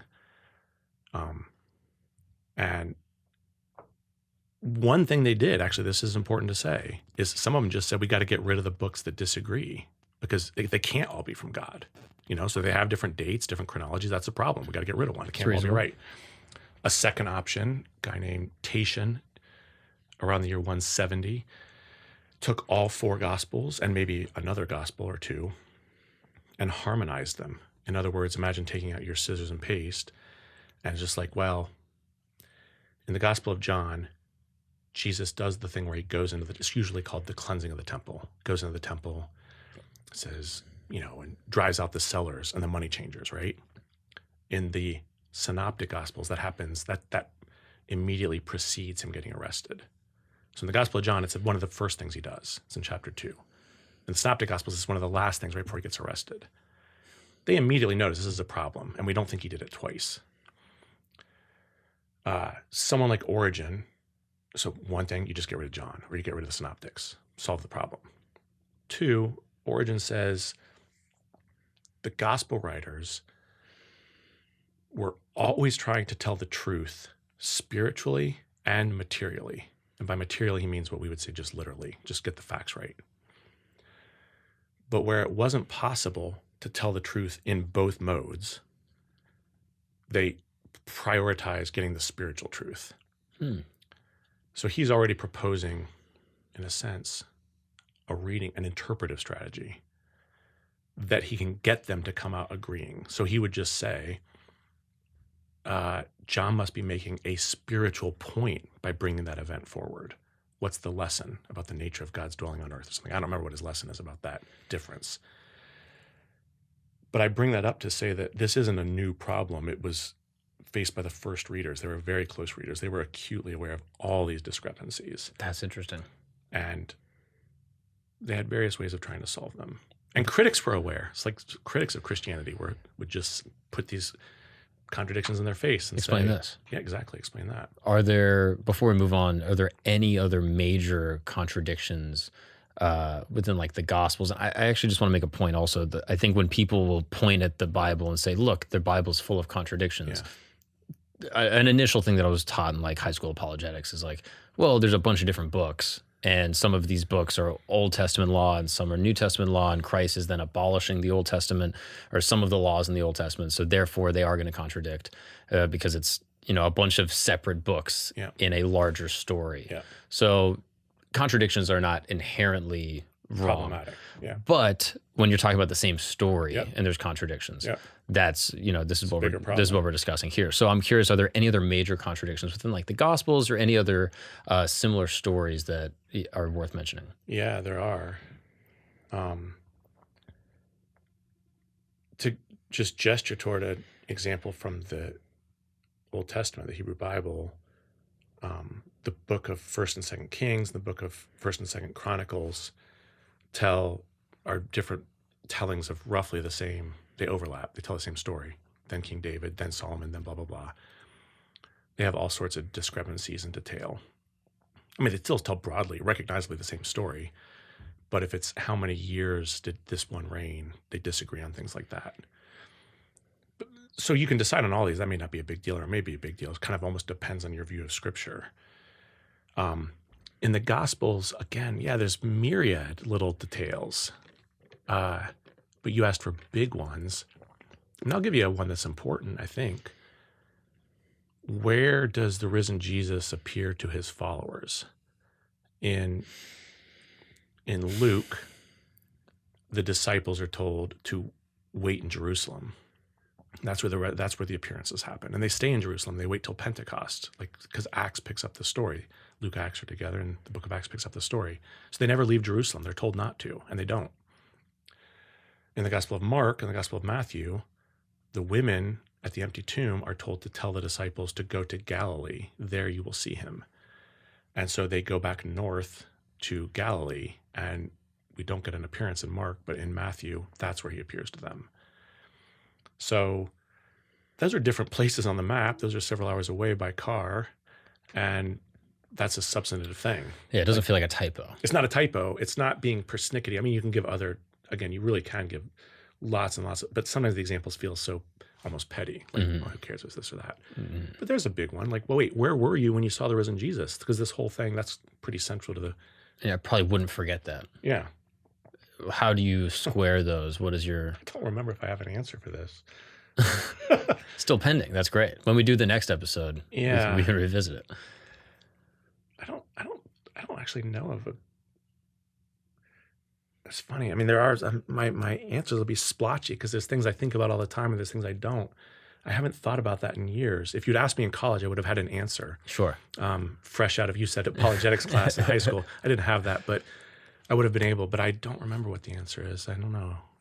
That's okay. Yeah. I'm curious about...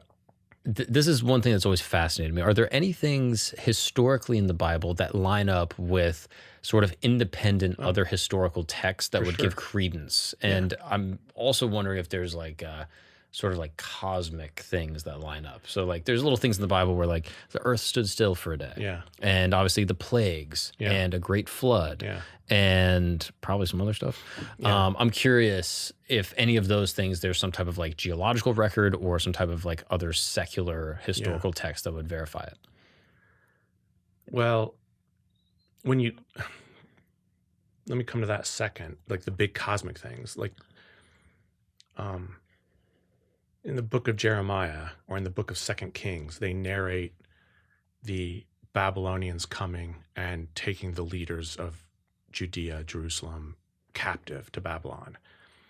And there are records there of who was taken, records from Babylon that will basically 2 Kings and Jeremiah are naming the right leaders of Babylon and the right time. And even, I don't remember the details, but one of the records even mentions the king's mother who is prominent in the story.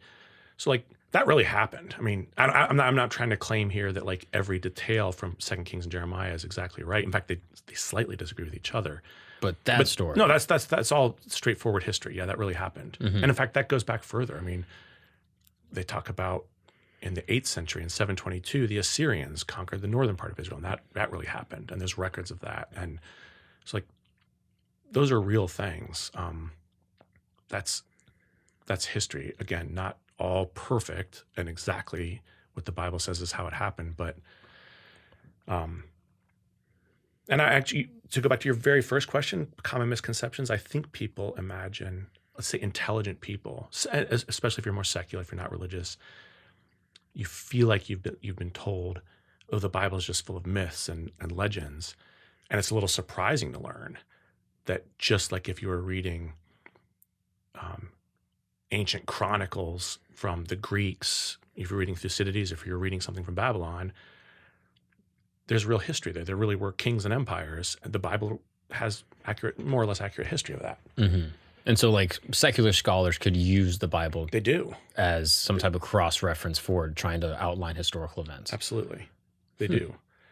Yeah, you don't, put it this way, you don't need any morsel of faith.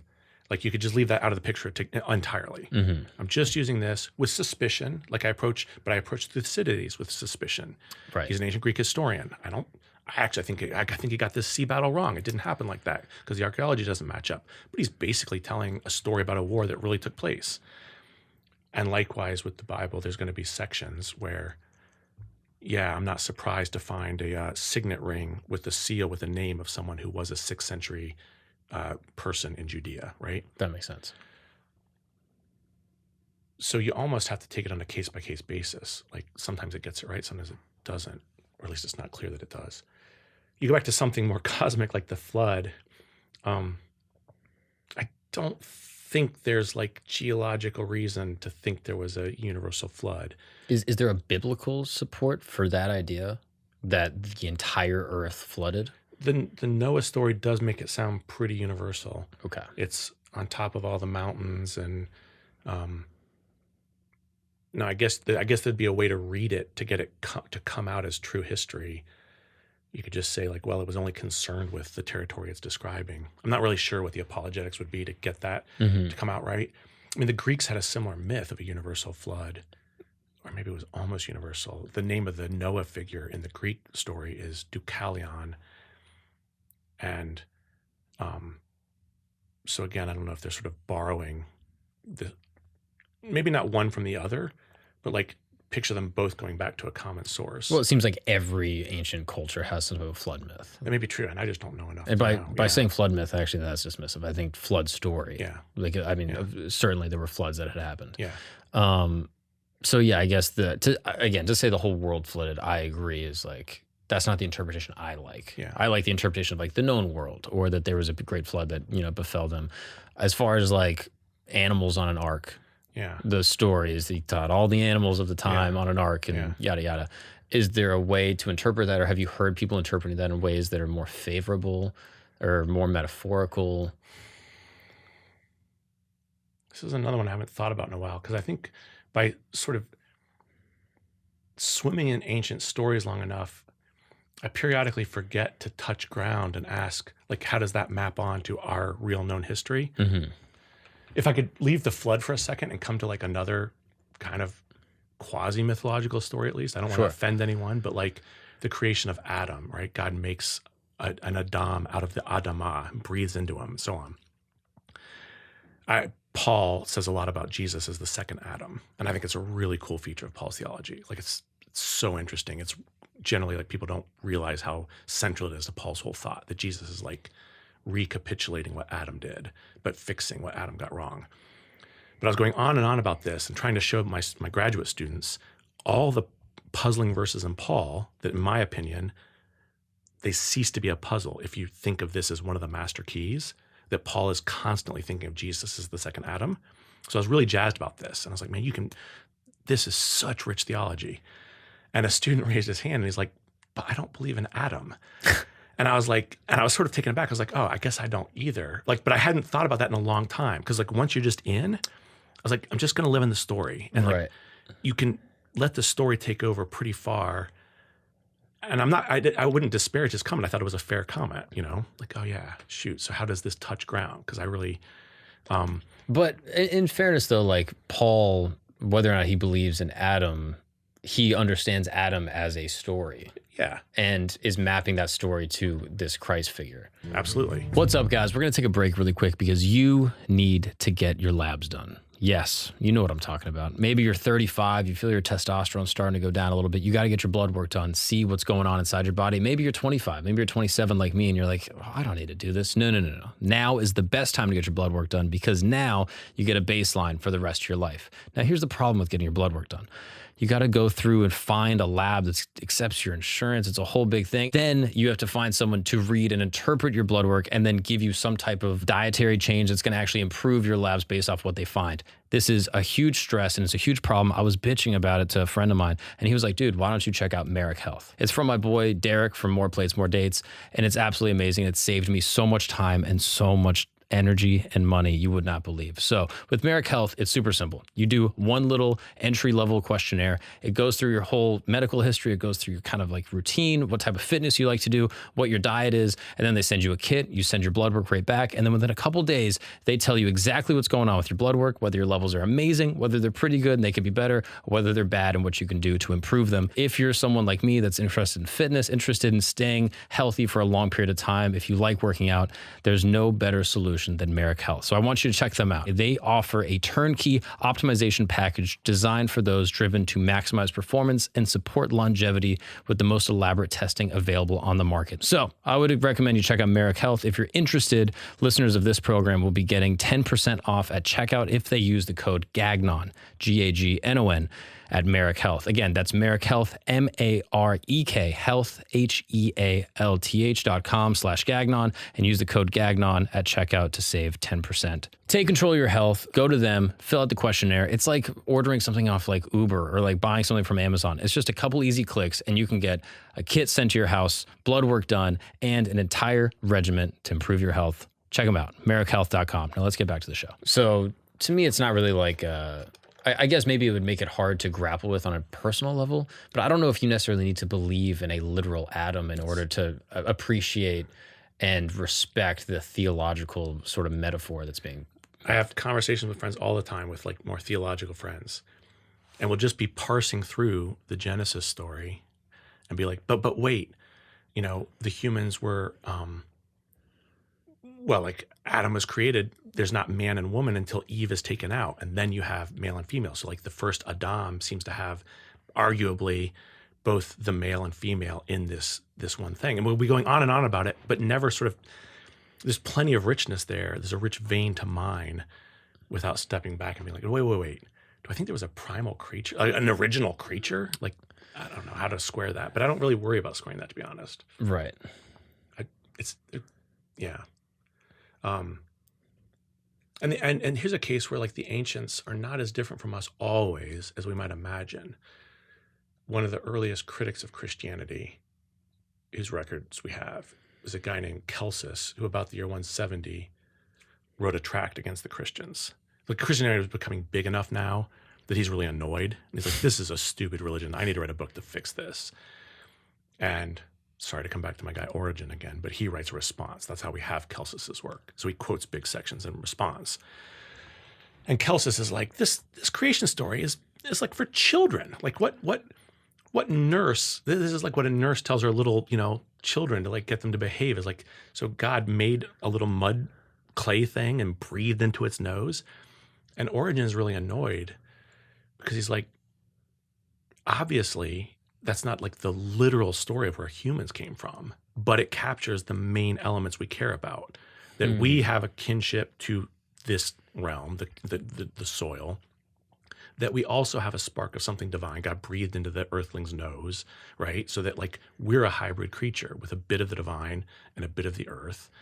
And so from Origen's point, like, why are you getting hung up on the number of days of creation, which was already a problem then, by the way? Like Origen's already like, no, come on, there weren't 7 literal days. And he's not saying that because he's aware of the modern geological record, right? Like he thinks it's a non-literal story for other reasons altogether. Not because there's fossils or not because he knows about Darwinism. That's not his problem. He just thinks on the face of it, that's a perverse way to read the text. As if I said to you, once upon a time there was a king, and I go on, right? And then you say like, well, was he king of France or Germany? It'd be wrong-headed, right? Right. But no, you didn't recognize the type of story I was telling. So it's wrong-headed to ask, well, was the king in the 1850s or the 1750s? Right. But you would still maybe, if you were taking me seriously, pay attention to all the details of my story. What did the king have? But you get an ear for which details are going to matter. Right. This is a moralistic story. The king had 3 children. The middle one, blah, blah, blah. And you might even argue with someone else about the right interpretation of the story, not because you were trying to get at where and when did this king live? It's a fable. But even fables need to be interpreted rigorously to get the point correctly. I see. That's how Origen's reading Genesis, which I take some comfort from because as a Christian, not a scholar, but as a Christian, I take comfort from because he's not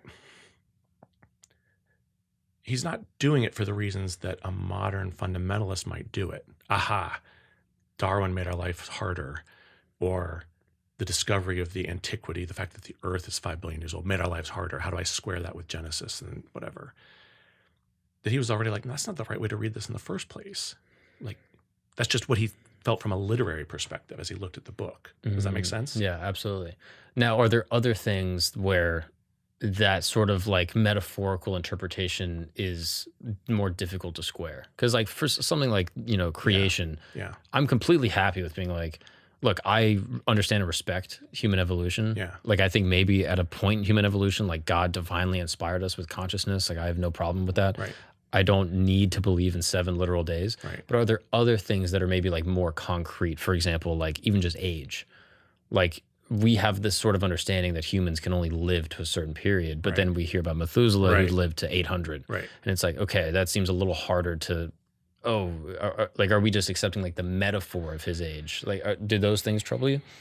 Well, they don't really trouble me if I'm just being honest, but I don't think it's wrong for it to trouble someone. I understand that sentiment, Mm-hmm. and I don't really have a solution for someone who feels troubled by it. Mm-hmm. But if I just examine my own emotions, it doesn't bother me. What about the firmament? This is something people love to talk about. Really? Oh, yeah. Do you haven't heard about this? No. Oh, dude. There's all awesome videos on TikTok where it's like Elon Musk's rocket hit the firmament. What do they think the firmament means? Hit what? Dude, if you've ever read the Bible, okay? The Hebrew word's the rakia.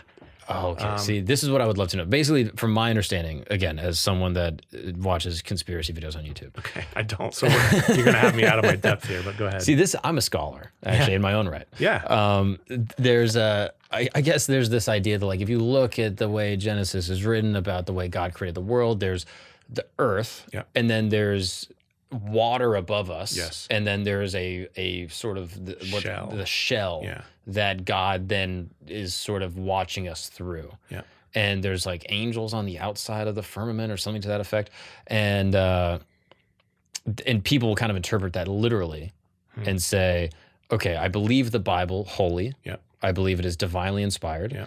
And I'm going to choose to believe this literally. So therefore, these other things are red herrings or just outright misinformation. Right. That these rockets are not actually going to space. Ah, gotcha. So then you're looking at videos of rockets going to space being like, was that an explosion? Because it just hit the firmament? No, it was actually exiting the, the atmosphere. But one is way more fun than the other one. So I'm curious, as far as your interpretation, like the firmament and why these things are included, is there something in the original translation that we can look at? Is there something as far as like other creation stories that we can kind of draw from? Like, how would scholars interpret this? Oof.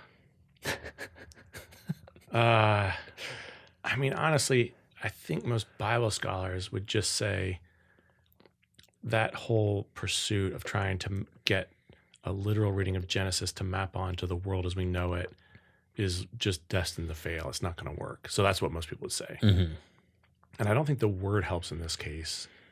The word rakia, I think, does imply something. Yes, solid. Firmament is a good word. And I think the Greek translation is stereoma, which also means something solid. So they are imagining just what you said. There's waters above and there's waters below, and God carves out a little space to be dry. And in fact, in the flood, it's often missed, the waters come from below and from the top. Like it's like God opens the vents and water comes back in because you're surrounded by water. Which I was taught in school after the flood, because of this like sort of aquatic transition, the atmosphere changed, which is why people don't live as long. This is why animals are smaller. Yeah, amazing. I was taught that. I don't want to. This is Florida education. Be in any way disrespectful toward that effort, but I don't share that impulse. I don't know what else to say. And so I'm also not really well versed in it. Like I never heard the thing about rockets hitting something. If you really pressed me. I am. Yeah. Gosh. I guess I'd say I want to try to figure out what questions is that creation account in Genesis trying to answer? What's it trying to address? And because we have things like rockets and satellites, we have the ability to ask a set of really good, interesting questions that are probably not what the original author was most preoccupied by. And so I don't know that you can like line them up and get them to like be in communication in a very productive way. I guess that would beg the question, why are these things included in this like mystical way? Like what would be the benefit in the time? Like Adam and Eve, I don't believe was the way humans were created, but I do believe you see what the story is saying. I do believe that there's a moral and sort of like a important metaphorical understanding of like human beings' desire to know all things, good and evil. Exactly. And even like consumption and like the fact that there's a responsibility, I think all the ethics of it are useful. And so I can understand why there's this sort of, for lack of a better word, liberal interpretation of, you know, evolution to map this sort of flowery story. But I'm curious, like as far as something like firmament, it seems completely irrelevant why that would be included. So I suspect, honestly, it may not be helpful, but I think the author looks up and the sky's blue, water's blue, and you assume there's something shielding that water above, and rain comes from above. So it's like it's a worldview that's different from ours and probably incompatible in terms of its physics. It's incompatible. Makes a lot of sense, though. Actually, just even you putting it that way, I go, huh, yeah. But that he's just describing the world around him as he sees it. Yeah, and you're saying, but like you shouldn't miss to step back and say, the creation of the world is an act of volition by God. It's not an accident. It doesn't pre-exist. The materials God works with aren't recalcitrant. They're not resisting God's hands, as it were. Mm-hmm. Like, I wouldn't get lost in all the details. I'd make sure to note at the end of the days, and God saw it was good. Because again, if you think about the world you live in, it's not always clear that all the different elements are good. Or I'll give you another example. Here's a way I think of reading Genesis, of seeing it in conversation with its world. And you're going to have to bring on a good Hebrew Bible scholar to really give better answers to some of the details on Genesis. The light, God says, let there be light, Genesis 1:3, and there was light. But the sun and the moon, the luminaries, aren't created. And that seems like in a world around you where people worship the sun, you're actually making a statement. You're kind of religiously polemicizing. Oh, no. Light was a matter of God just willing there to be light. The stars, the sun, didn't come till later. They're helpful. They're great. They help mark out time. They're cool. And God loved them. God said it was very good. It was good, right? But you're actually saying something in the language of the time. That's not a God. In fact, it's not even the source of our light. The light comes from God by God's will. Mm. Well, that's a very interesting comment for its time and place about the relationship of one of the most impressive things you look up and see vis-a-vis the invisible creator. Does that make sense? Absolutely. Yeah. And I don't know that I could give an example like that I would also say, when you compare the creation stories in Genesis to some of the other ones from the ancient Near East,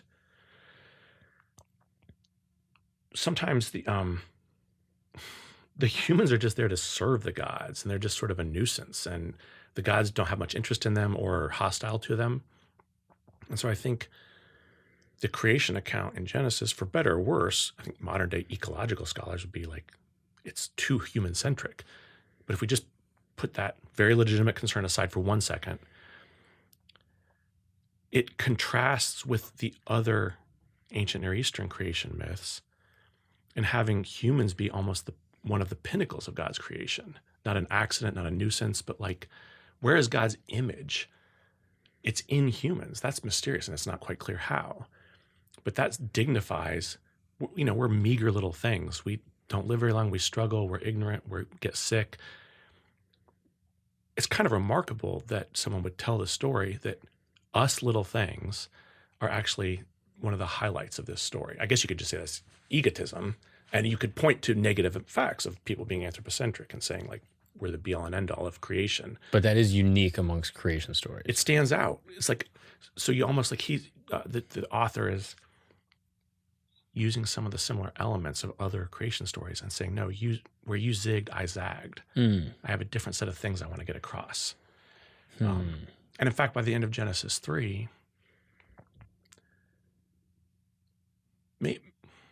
I'm trying to highlight what I think is noble about it.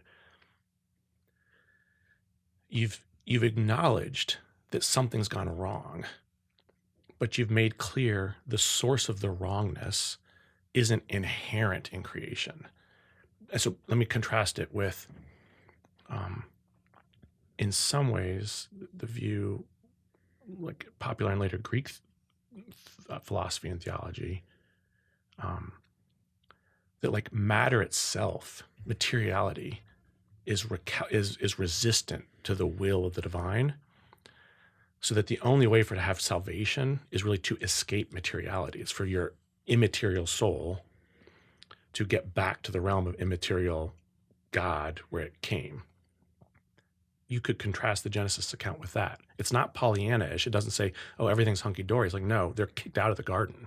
Something's lost. Something's not how it should be. But it's not lost because the whole project was a disaster to begin with, because there's stuff. So that's that. I think that's actually holding pretty big ideas and interesting tension. You know, like, it is a good project. It's started by God. That gives you some hope there's going to be a happy ending, some resolution to this project called creation. But we're not kidding ourselves that things aren't how they were supposed to be. I don't know if I'm saying it very well, but that's interesting. Yeah, I think it's actually important to try to look at it amongst other creation stories of the time. Yeah. And that oftentimes people will look at it and be like, okay, well, Adam and Eve were there, and then like they were banging their own kids. Like, how does that work? all that sort of stuff. And you're Doesn't like, really work out. well, you're kind of missing the point here because the beauty of this story has to kind of be contrasted with other stories of the time. Yeah.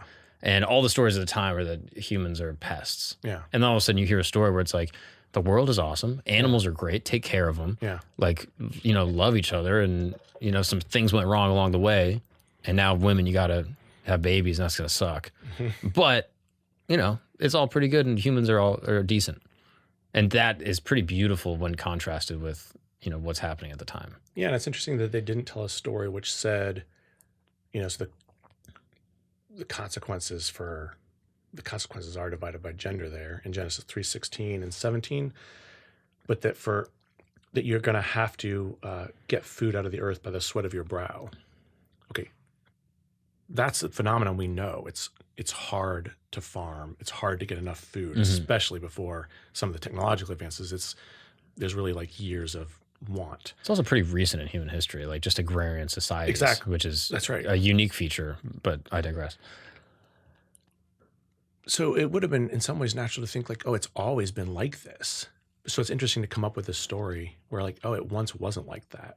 This is not the only creation account that imagines there was a golden age. There was a time when it wasn't like that. But that's an interesting feature. Yeah. The childbirth example is one that's interesting to me, though, because you look at Adam's punishment, which is like, hey, you got to farm now. Yeah. And to me, I can almost square that as like, oh, like before we were hunter-gatherers where like we'd find bananas on a tree and, you know, that's pretty cool. Like we're doing all right. But it's hard for me to believe that women ever had Pain-free. Yeah. But then I wonder is that like a metaphor for like consciousness, like when we were like pre-conscious or when we were, you know, like Homo erectus or whatever, like did we not have the same relationship with pain because we're instinctual? I don't know. Now I'm getting way too deep into whatever the hell I'm doing. But right. But I don't have the term for it. I mean, you are trying to square the biblical account with, the origins of human. I mean, you could go further with this, right? I remember Carl Sagan saying once, an unlikely source, but he said, so what is it humans do to get in trouble? It's the tree of the knowledge of good and evil. So it's an increase in knowledge. Concomitant with an increase in knowledge, women's birth becomes painful. What is it that's painful for human women? It's our heads. It's the source. That was his observation. There's a certain fit that it is this, but I don't think that's not what's going on in the ancient text because they didn't often usually think of the brain as what the source of knowledge anyway. But that's so clever, though. It's so clever that I mentioned it, even though I don't agree with it. But yeah, it is clever. I mean, because if you look at like the record of what I guess is accepted as human evolution is like we start eating like food that's easier to break down. Our guts are able to get smaller. Our brains are able to get bigger. Our heads actually get bigger. Like we go from quadrupeds to bipeds. And so our pelvises shrink and like our sacrums actually insert into the pelvis so that childbirth is harder to do. We become, I think it's called secondary aphasial instead of precocial. So we're not born knowing things. We're born still sort of in like this external utero, which is, I don't know, like even just mapping that, I'm like, oh, that's really clever. Yeah. I don't know if that is that's what really, they meant, but no, I don't think it is, cool. but it is cool. Yeah. Oh, that's so interesting. Yeah. I want to tell you a story Okay. where my little nephew came to visit us and they live in Florida. And they came and they went to the Natural History Museum. And I was asking him, I was like, Oliver, how was the Natural History Museum? He was like, it was awesome. I saw dinosaurs. I was like, oh, that's so cool. Dinosaurs are awesome. And we were having the conversation. And my mom was like, but Oliver, did you really see dinosaurs? And he was like, no, I saw the plaster molds of the dinosaur remains. Yeah. And I was like, oh, yeah, but those are probably dinosaurs. Yeah. My mom was like, I don't know if I believe dinosaurs. Interesting. And I was like, excuse me? And she goes, but dragons. And I was like, hold on a second. This is awesome. My mom thinks Game of Thrones is a documentary. Okay. So I was like, what do you mean? She's like, well, there's dragons in the Bible. Leviathan?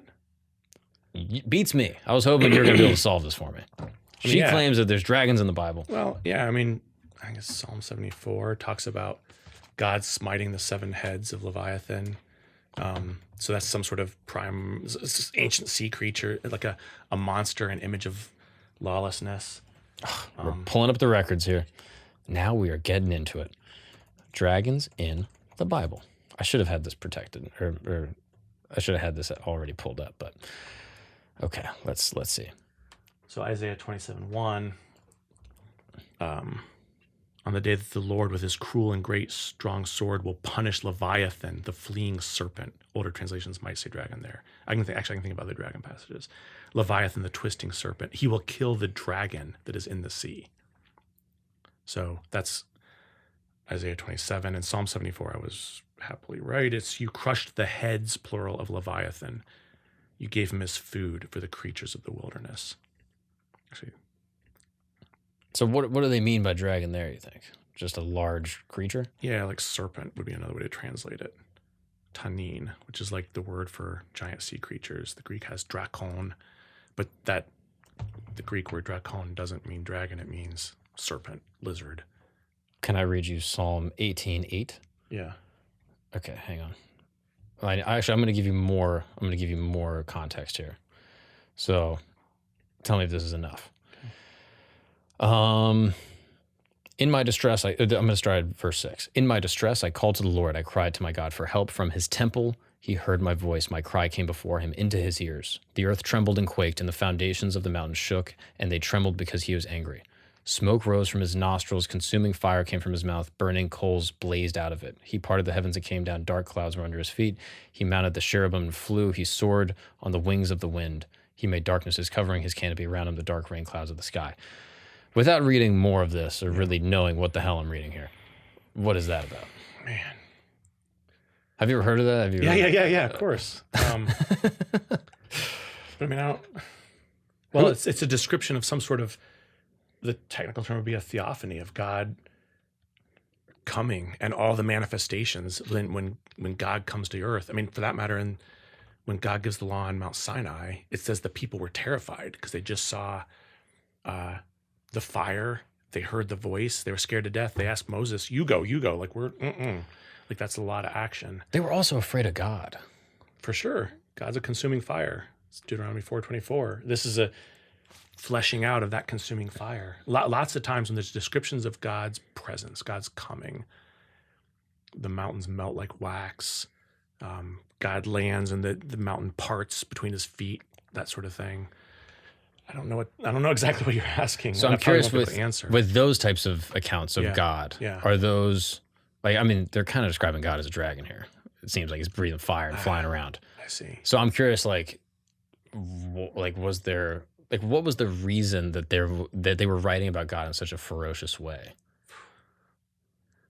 Yeah, that's a legitimate question. I don't know if I know how to get a grip on that question. Like, why would they describe that God as a ferocious fire? Or even in Revelation when they talk about Christ returning, he's got swords and shit, and his eyes are on fire. Yeah. It's these are crazy accounts of Yeah. They seem highly contrastable with the God and Christ that we sort of love in the West. Okay.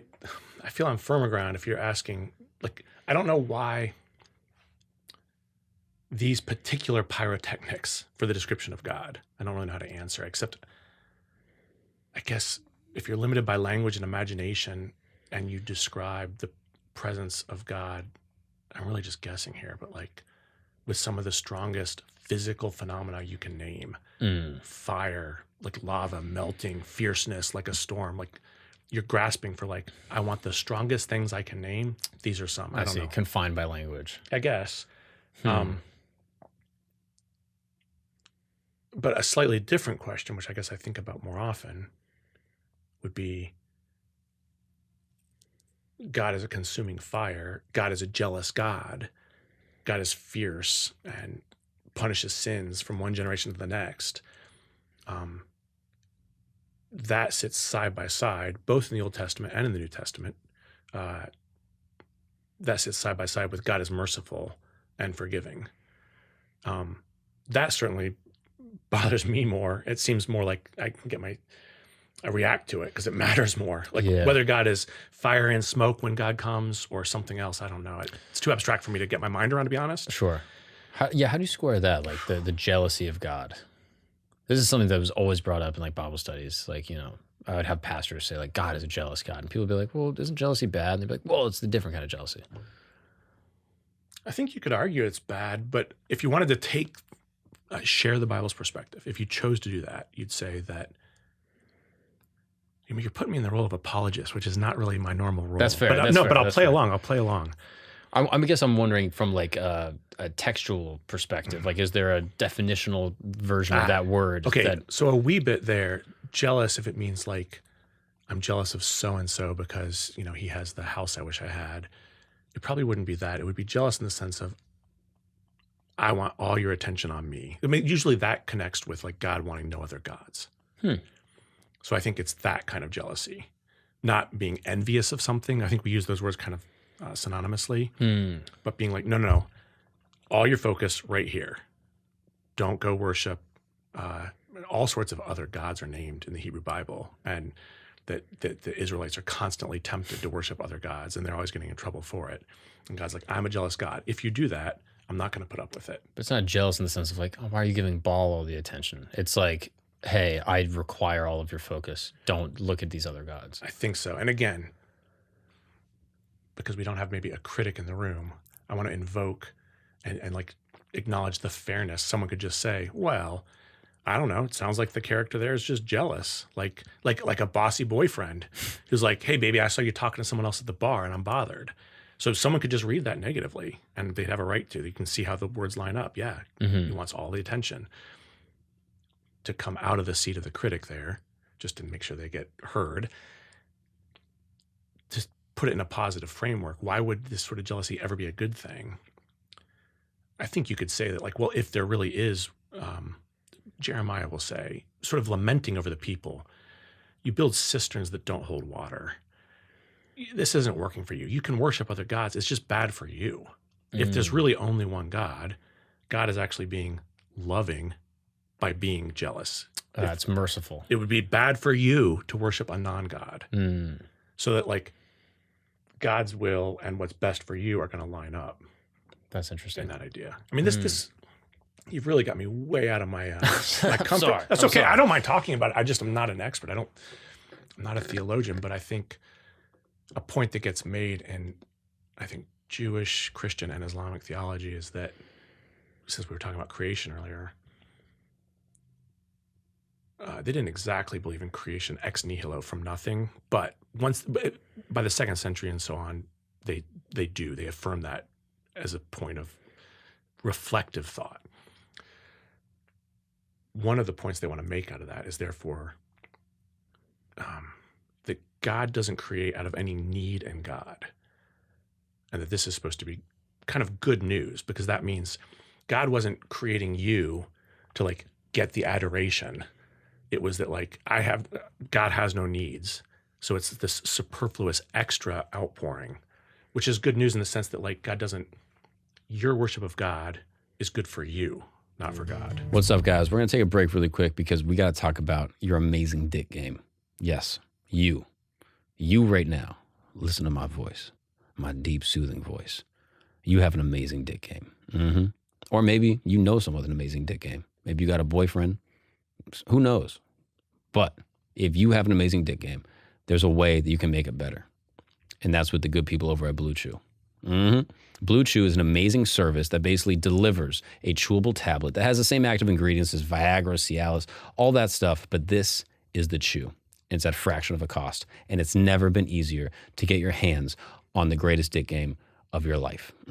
Never been easier. I'm telling you. You can go to bluechew.com and you can submit all your information to a licensed person, a legit person that will then mail you a discreet, very unassuming, but very, very powerful package. You know what I'm talking about? The powerful package to your home.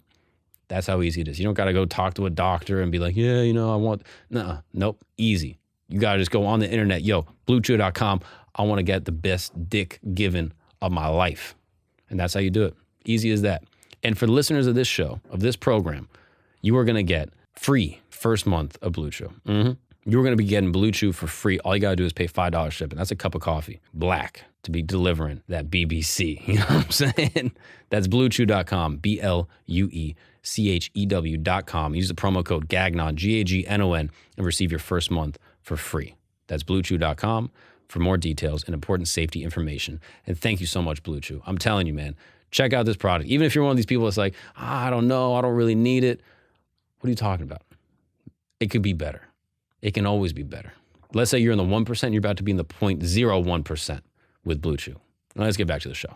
As a Catholic going to a Presbyterian school, I would constantly get into, sort of spirited conversations with my friends, no pun intended, about sort of faith and works versus faith alone. Yeah. And obviously we have Martin Luther that creates a big schism. And for anyone that doesn't know, like, I guess my understanding of church history is you have this Catholic church, and then Martin Luther comes along and creates this Reformed Protestant church and this Lutheran church. And my friends that are Protestant put a lot more sort of emphasis on, what is it? Sola fides? Yeah. This is faith. By faith alone. You're saved by faith alone. Yeah. That nothing that you do really matters, and that Christ's sacrifice was enough, and that by believing in Christ and accepting him as your Savior, you are then justified into entering into the kingdom of heaven. Yeah. Whereas Catholics believe that. Yep.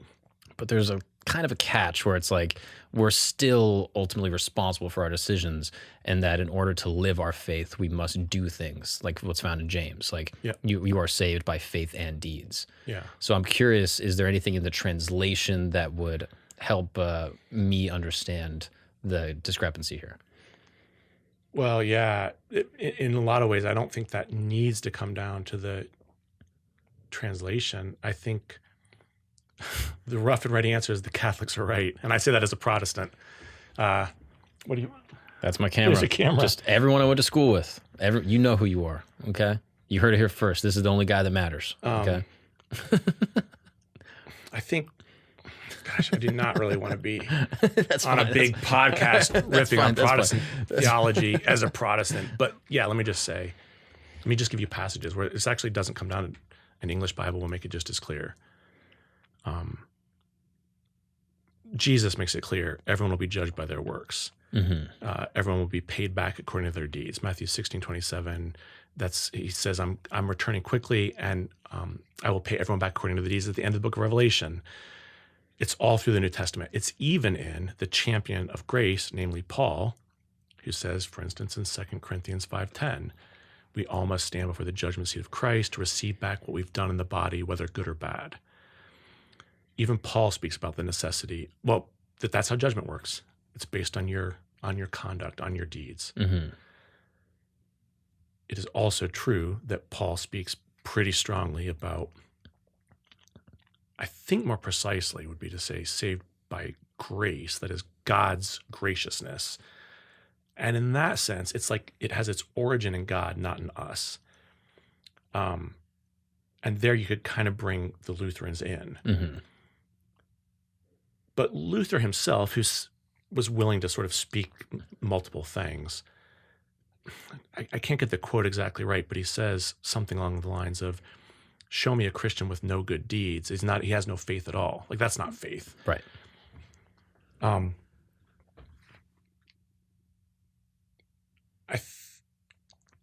think if you were going to try to like bring these together in some way, which again, you've got me playing apologist, but I'll just do it. I'll just do it. My students are going to be like, Jeremy, you're so Christian, you're so religious. But listen, I'm being playfully inflammatory here. I like the inflammatory because it helps clarify the debate. I've tried this, see if this kind of harmonizes the two views and shows why Paul himself could say both things. I think you could imagine someone saying, so Paul wants to insist on grace, meaning something not deserved, and yet say the final judgment will be based on what you do. How do you hold those together? Maybe it can't be held together, but here would be a try. Let's say you say to a group of people, anyone who merely believes the next thing I say, I'll give them $100. Just believe it. And the next thing you say is, there's a fire in the basement right now. and half the people run out of the room. And you only then give those people who ran out of the room $100. And the other people complain and say, I believed what you said. And you say, no, you didn't. There's an easy litmus test for whether you meaningfully believed what I said. If you believed there was a fire in the basement, you run out of the room. I gave $100 to all the people who believed what I said. And the way I could tell who believed what I said was they fled the room. Like, that's what meaningful belief looks like. That's interesting. Yeah. Now, correct me if I'm wrong. One of the earlier books that you've written, it's probably like 15 years ago, is related to like foul language amongst like the early church. Yeah. What exactly is that about? I saw just like that title and I was like profanity? Yeah. So when you're a graduate student in biblical studies, you're trying to pick something to write a dissertation on. You got to write a couple hundred pages. And the Bible is the most studied, picked over thing. So there are like multiple books on single words or single verses. So like you want to write on it, you just pick a verse at random. You go to the library, there'll be 15 books about that verse. So how are you going to find something fresh to say? And I noticed there's a passage in Colossians and a passage in Ephesians which forbid foul language. And I was like curious, like, what would it mean in the ancient world to forbid foul language? Like, who was using it? Why would you be against it? What was it? If that makes sense? And to my amazement, there really wasn't any sort of like very, very little about what it was and why one might be against it. And my sort of entree into Christianity was in a church where, although it was kind of a fundamentalist church in most ways, but it was a little countercultural, and we did use foul language. People would pray and say, you know, God, I just want to fucking praise you for this, blah, blah, blah. You can take that out of the podcast. No, I'm not trying to be blasphemous, but we would literally talk that way. Partly it was an identity marker. Like, we're really conservative Christians, but not like churchy. I'm saying that self-critically. Sure. That was our attitude. And so that also had it on my mind. In fact, I think it was a friend at seminary said to me, man, why do you swear so much? And I was like, well, who cares? And he's like, well, there are 2 passages in the Bible about this. And I was like, you're right. I'm like, I should look that up. Oh, this is fun. Because I've had the same debate where I'll use profanity. So I'm curious, before you kind of I literally went home and said, so I was at seminary, and I went back to my old church, and I asked one of the leaders, we didn't call them ministers, but it was one of the leaders there. I was like, yeah, what do we say about those verses? And you know what he said? He's like, come on, Jimmy, don't be a fucking fundamentalist, which was a funny response. That's funny. Okay, I'll take your point. To some considerable degree, in Greek and Latin, they had what linguists will call primary obscenities, like we do. So for like especially certain body parts or functions, they have decent words or medical terms and then indecent words, right? And the indecent words are not so different from like the range of what we have. And so like one word would just land a different way, just like it is for us. And kind of what I tried to do, I wasn't, again, in biblical studies for the most part, in academic biblical studies, you're not trying to get at how ought I to live. You're trying to like give a thick cultural history of like, what would it have meant at this time to take this ethical stance? What would you be forbidding? And who would you be like or unlike if you forbade that? So in the ancient world, all sorts of moralists also said, it was usually kind of class-based. So I think in some ways the Christians were trying to be a little proper. Like if you imagine a society maybe with more obvious social stratification than we have, maybe like it was saying like, let's be more like the upper crust and speak decently. I think some of that is what they're appealing to. That's interesting. Which I don't love, and I think that kind of cuts against other biblical sentiments where God was very delighted to choose the lowly. But among the things that were sort of interesting that I didn't know before I started working on it was that one of the most prestigious philosophical schools in the ancient world were called the Stoics. So there's the Platonists, you've heard of Plato, the academic, and their school is the academics, and there's the Stoics, and there's the Epicureans. But the Stoics in particular had actually advocated for the use of foul language. They had a linguistic theory that in their view, the obscene word was the real original word, and other words were just euphemisms. You're avoiding just being direct. And they said, there's no shame in things. Like, they're all good in themselves. And so there should be no shame in using the right word for a thing. Oh, that's it. So it's like Seneca or like Epictetus? They're older. Yes, Seneca and Epictetus. By that point, the Stoics, I think in some ways, succumbing to the same broader cultural instincts as the Christians, they actually changed their position and said, let's speak decently. But the older Stoics had at least advocated. It's hard to tell how much it was a thought experiment, but they're like, yeah, there's nothing wrong with any body part. They're all good. There's nothing wrong with any function. They're all natural. And if the goal of the wise person is to live according to nature, then we should use natural words for natural things. And it's actually kind of a defect of culture that anyone would feel shame or timidity about anything. Interesting. So they had actually brought the use of language into like philosophy. Other than that, I mean, Greeks just had, it's kind of cool. There were actually religious festivals where you had to use obscene language for the delight of the gods. It would make them laugh. Pagan religious festivals, the Thesmophoria. And there was, I mean, yeah, there's lots of it in the ancient world. There was ancient comedy, like Aristophanes.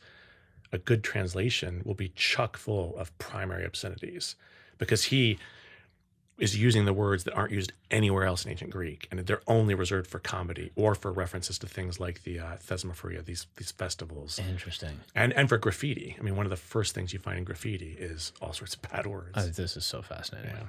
I'm curious about the book of Revelation. Yeah. It's a fascinating book. Yeah. There's all sorts of crazy visions and prophecies of end times, and people, especially now, really love to reference it and be like, it's happening. Look, Revelation said it. Yeah. And one of the things we were just talking about is the reference of 666, the mark of the beast. Yeah.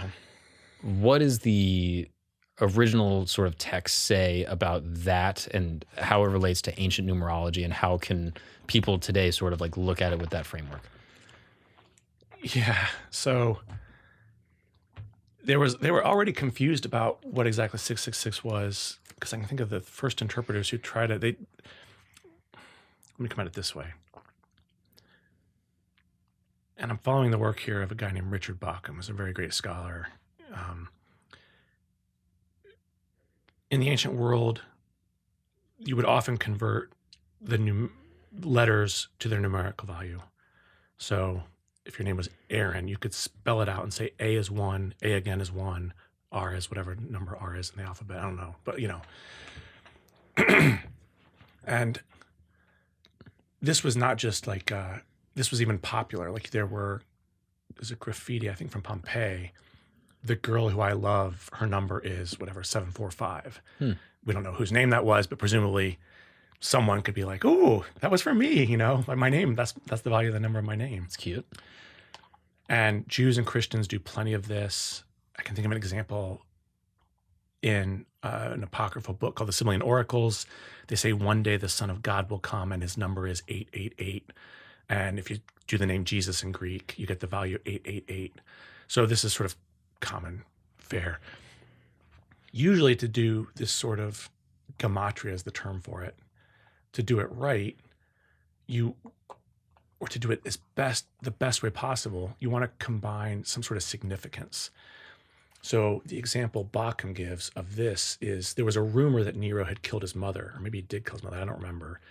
But one of the proofs is that if you write in Greek, Nero killed his own mother, and you do the value for those letters, you can get it to match the value of the name Neron.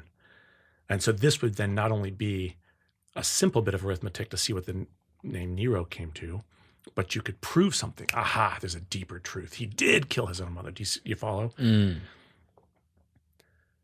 And this is not one of those, from my knowledge, not one of the ancient meanings of Nero, but the book Revelation is in many ways a transparent polemic against the imperial power of Rome.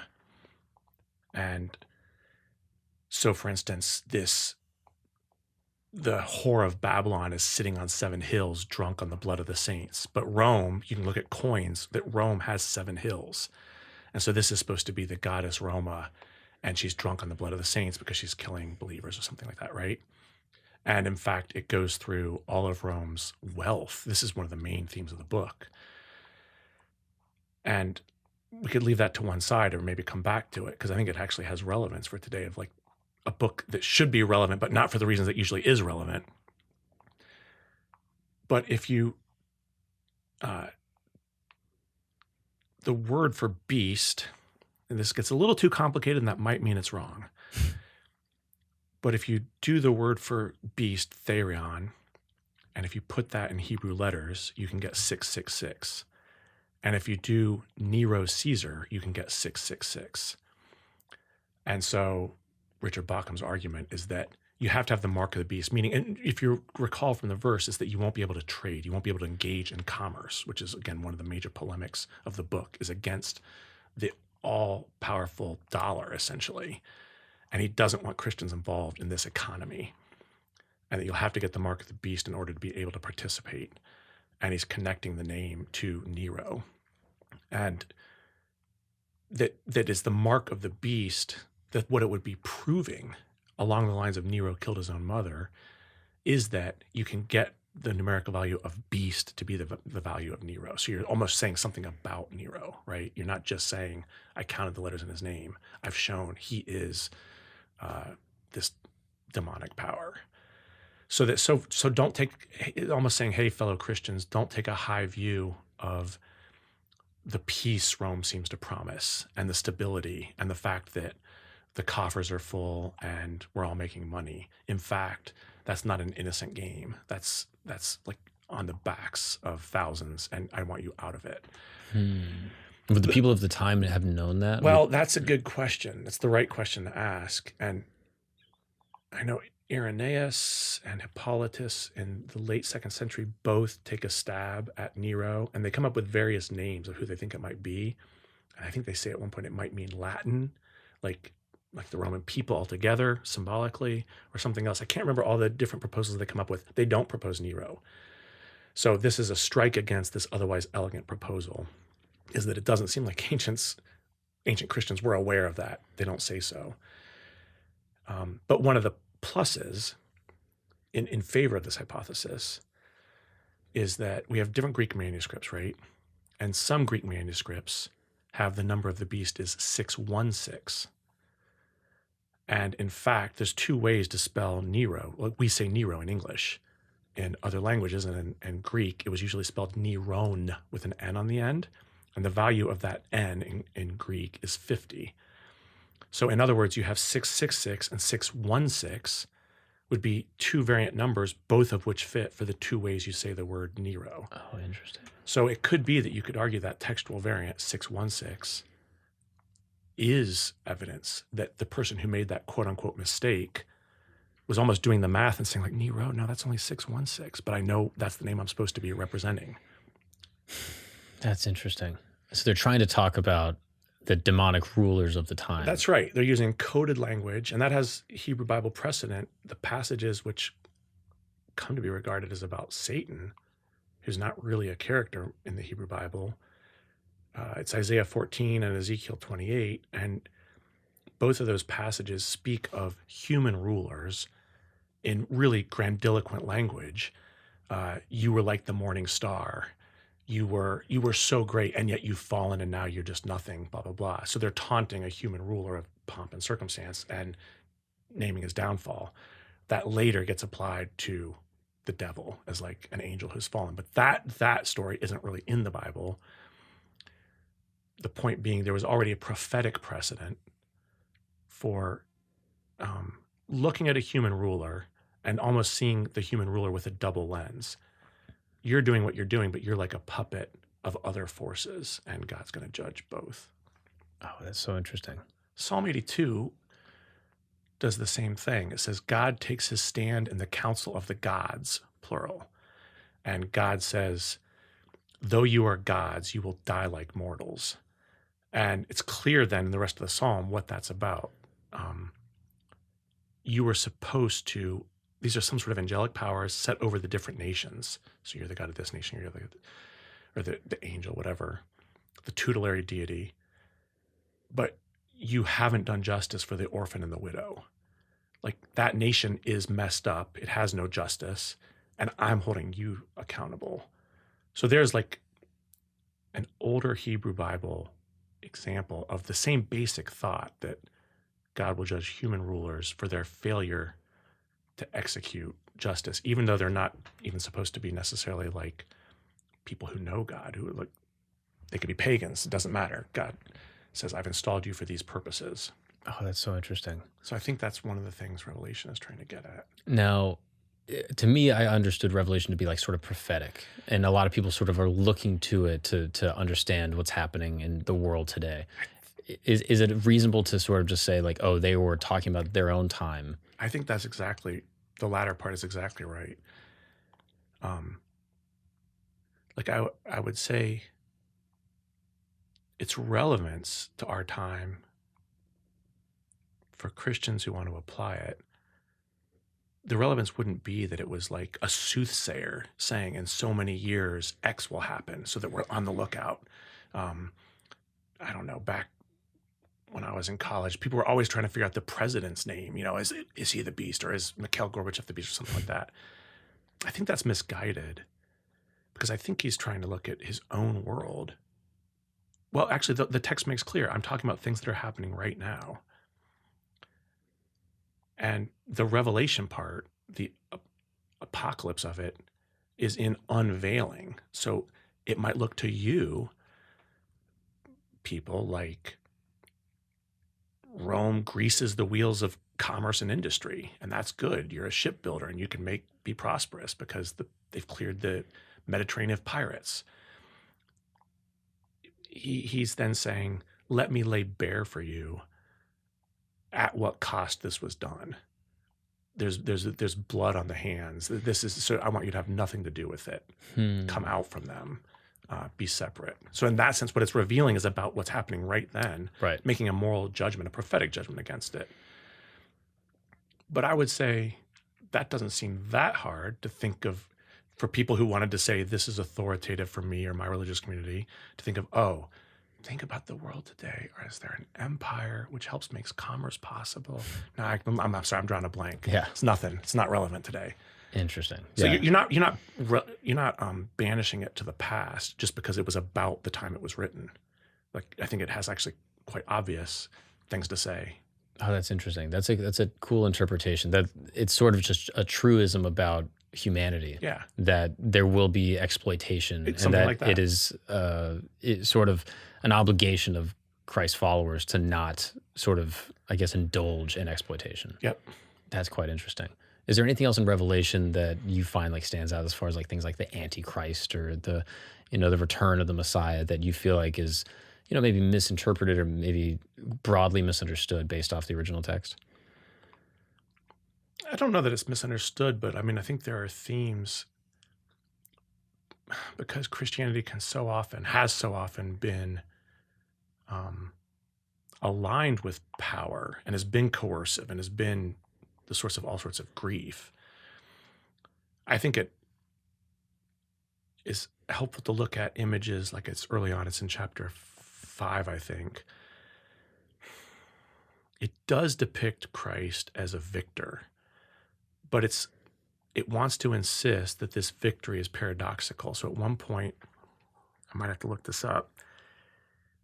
Yeah, he hears the roar of a lion, but when he looks, what he sees is a lamb that is slain.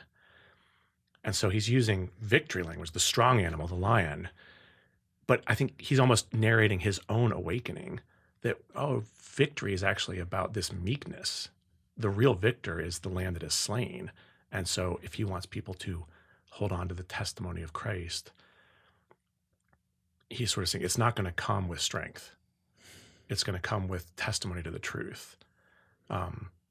That also feels like a timely thing, and like would have been a corrective over the years in many ways for the imperial church. When the church was aligned with power, when it has been and has sought to coerce, it's like, as if this book would have a word for that, right?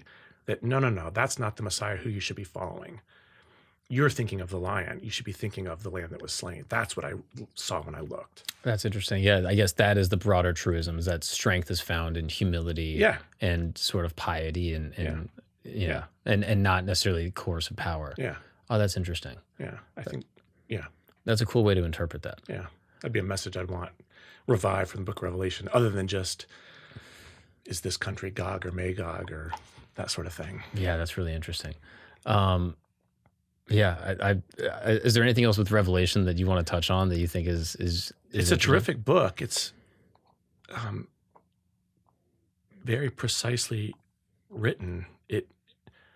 Of all the, I mean, it's mined the Old Testament for passage after passage about Babylon or about the powers that encircled and tormented Israel. It's drawn on each of them to use that language to deploy toward Rome, its contemporary world power.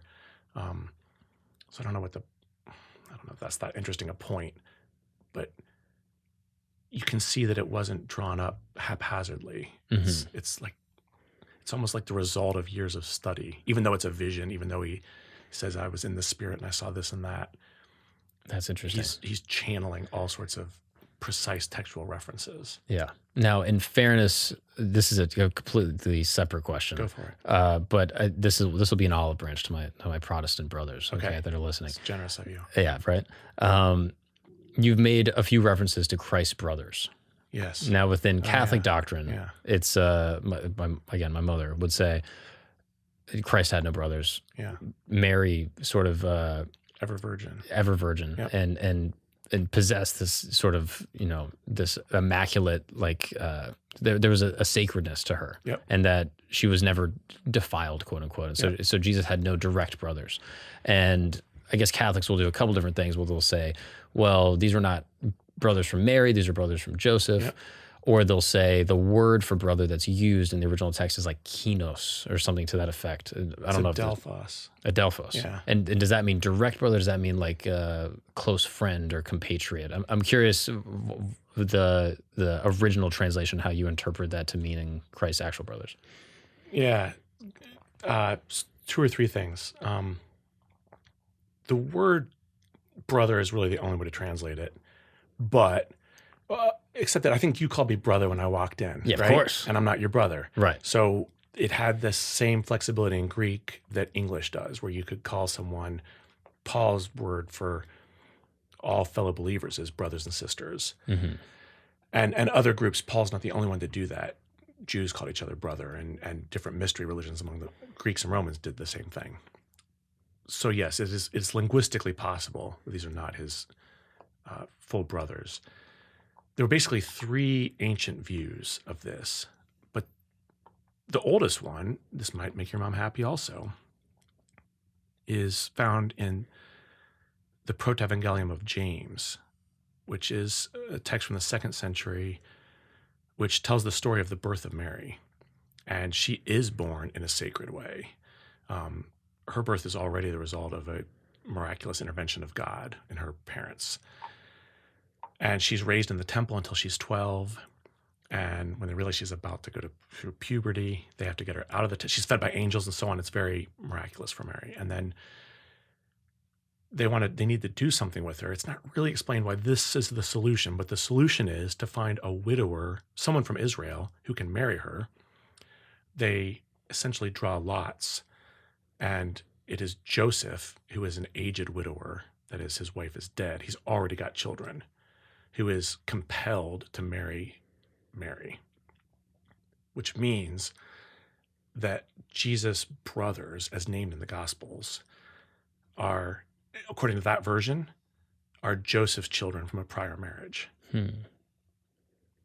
And so in that text, you could both, what's the word? Stepbrother? No, stepbrothers, not half-brothers. So it doesn't just mean friends or cousins. It means brothers, the same way we would say, but they're not the children of Mary. So that's already a 2nd century explanation of who his brothers are. Does that make sense? Absolutely. And in that text,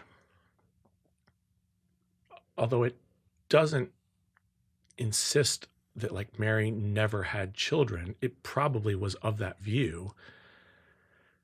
This gets a little graphic because in that text, Mary has the baby in a cave.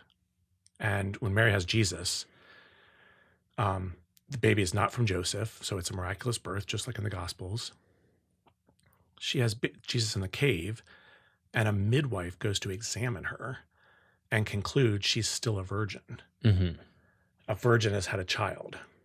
And in fact, the midwife is punished for her lack of faith because her hand catches on fire, and she's told to hold the baby Jesus, and it cures her hand. But that's interesting because there you have a text that's already not only concerned to demonstrate that his, quote, brothers from the Gospels are not from Mary. It's concerned to show that they're Joseph's children, but that somehow the delivery of Jesus didn't change Mary from being, quote unquote, a virgin. Interesting. Yeah, I've heard this metaphor before that I forget exactly what it is, but that Christ passed through Mary in the way that he passed through the walls to Thomas. That there was no friction, so Yeah. to speak. The text seems to have something like that in mind. And in which text is that? It's called the Proto-Evangelium of James. So James, Jesus' brother, is ostensibly the author. He names himself right at the end of the text. It's also called the Revelation of Mary. The question would be, why so early are they concerned with Mary's ongoing virginity? And later retellings of that story also insist she remains a virgin. Yeah, why is it so important to the people of that time? I have a theory on this. To go back to the Genesis story we spoke about earlier, that I'm not sure. On the one hand, that story is concerned with Mary's purity. It emphasizes it in all sorts of ways. And in fact, at one point, Joseph and Mary, when Mary's pregnant, the other people accuse them and say, "What have you done, Joseph?" And he's like, "I swear I didn't touch her." And they are both forced to undergo a trial it's a trial from Numbers chapter 5. It's called the soda ritual. And they have to drink this special potion to see if they're telling the truth, but they're cleared. So it's kind of like a trial by ordeal, and God clears them. The text is interested in her sexual purity, I guess. But I'm not sure that her giving birth is part of that same motif. Here's my theory.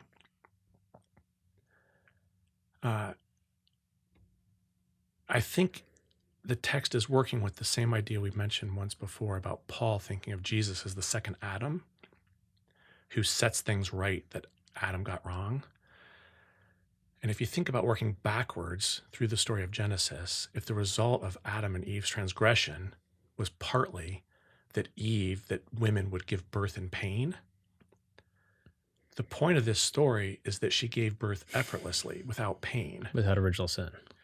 I guess so. And that like the curse is being reversed, that salvation's starting to break into the world, that this is we're back to paradise. So that if this isn't too subtle, I think you'll see my point. What the midwife is almost like an expert midwife is examining her and saying, wait, this is not like a normal body of a woman who's just given birth. I've seen birth before. That didn't happen. The point wouldn't really be her virginity, although that's the word used. The point would be she suffered no pain. Like the bodily normal things that would happen in giving birth didn't happen. That's so interesting. So it'd be making a theological point. Mm-hmm. Yeah, it's bound by the language of the time to say virginity, which we kind of associate with like sexuality and fornication. The point would like be that. She didn't have the pain because what was lost for Adam and Eve is now regained. They can have birth without pain. Wow. Yeah. That's so interesting. Yeah. I've heard people say that Christ married Mary Magdalene. Is that supported in the text? No, but a couple of texts. I mean, Mary Magdalene is important in the Gospels, in Luke in particular, and in the Gospel of John. That's who he meets in the garden. He says Mary. She spins around and recognizes him, Rabboni. Like he says her name and she hears him. And in other texts, just after the New Testament, the Gospel of Mary and the Gospel of Philip emphasize the importance of Mary Magdalene as Jesus' disciple. And it's the Gospel of Philip, I think, which says, maybe both of them emphasize that he used to kiss her more than us. So the fact that it says more than us probably means it's not really like romantic. Mm-hmm. It's just that, he was really close to her. And Peter, in the Gospel of Mary, Peter becomes jealous and is like, did the Lord really reveal things to her that he didn't reveal to us? And the answer is, and then another disciple, Levi, says, Peter, you're always so hot-headed. Like, yes, he did. The Lord loved her. You know that. So what's the surprise if she knows things that we don't? Like, he told some things to each of us individually. She knows things we don't. So there's a tradition remembered that Jesus had female disciples and that this one was close enough to him. I don't think the Gospel of Mary really goes back to Mary Magdalene, but I think they picked a good character of someone Jesus was known to be close to and thought, if we're going to have extra revelation, let's imagine he said it to her. And yeah, if that makes That's quite interesting. sense. Okay, another random thing. Yeah. When Christ is being crucified, Yeah. he screams out to the Lord, Father, why have you forsaken Yeah. me? Is there a scholarly understanding of what that means as far as the original text is concerned? Well, it's the words from Psalm 22. It's the first line of Psalm 22, which is at least part of the story.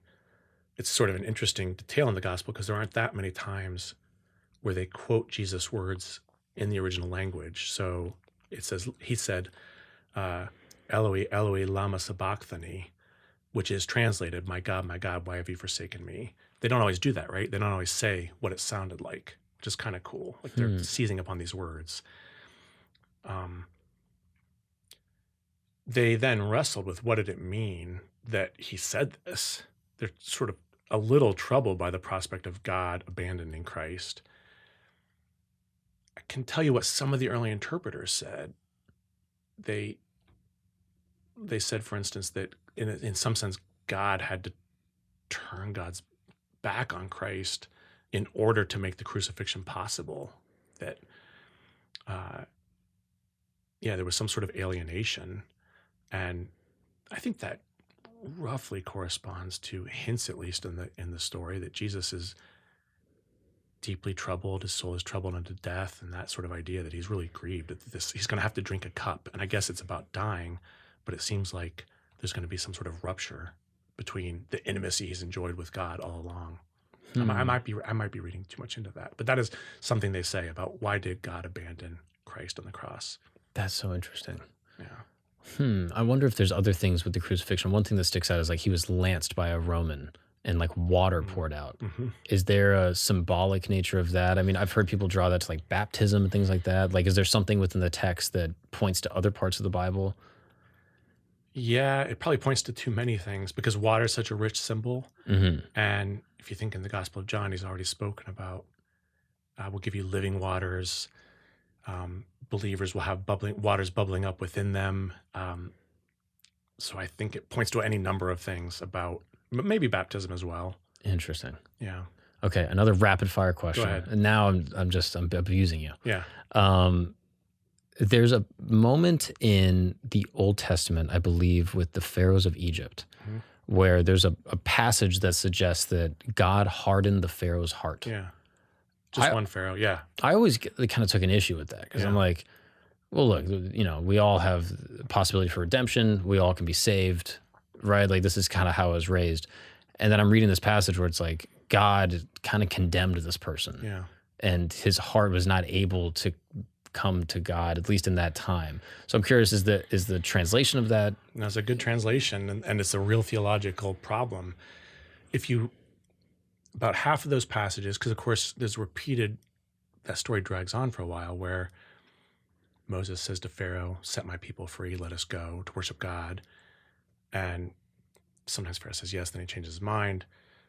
And half the time it says Pharaoh hardened his heart. So it's Pharaoh's responsibility. Mm-hmm. And half the time it says God hardened Pharaoh's heart. The latter one is at least part of the text, and it gets to the age-old conundrum of, is God punishing people for things God has done to them? You almost get into questions of Calvinism here. You mentioned Luther earlier, but that's the sort of thing where Calvin would just bite down hard on that problem and say, yes, God can both harden a person and then punish them for being resistant to God's will. A lot of people react to that negatively and say that doesn't make any sense. And so in that case, let me put it this way. The core of the problem isn't resolved by recourse to the original language. The problem's right there in the original language. So I guess you could argue, well, God wouldn't have hardened Pharaoh's heart unless there'd already been some initial hardening or something, but it doesn't say that. The problem's right there. That's interesting. Yeah. Okay. And the last thing that we had discussed during the break is hell. Okay, yeah. We'll finish on an easy problem. Yeah, I know. But I'm curious, like, is there, is there a disconnect between the biblical description of hell in the ancient text and how we sort of know it in the West in like pop culture? Yeah, that's a good question. In the Hebrew Bible, you don't get any sort of well-developed notion of hell at all. I've heard from my Jewish friends they don't really believe in hell. Exactly. For good reason. There aren't any passages that would make them believe that. There is Sheol, which is the realm of the dead. The Greek translates that Hades, which is just where the dead are when they're dead. But it's not a place of punishment. It's not where the devil lives. It's not where there's fire and pitchforks. There's maybe a couple passages about kind of the very last verses of Isaiah talk about the worm will not die and the fire will not be quenched as some sort of image of torment. But anyway, there's no well-developed idea. The idea of post-mortem punishment does develop among Jews prior to the time of Jesus. And by the time of Jesus, lots of Jews, as well as pagans, believe the idea that like you'll be punished for your sins in the afterlife. In hell, in Hades, in the realm of the dead. And Christians, for the most part, subscribe to that. Well, when they talk about it, they subscribe to it. I guess there's a few things worth saying. One is that, where was Jesus on Saturday? Where was Jesus, I'll ask you, where was Jesus between his crucifixion and his resurrection? He descended to hell. That's right. So that's in the Creed. It's in the New Testament. It's in 1 Peter. The question is what he was doing.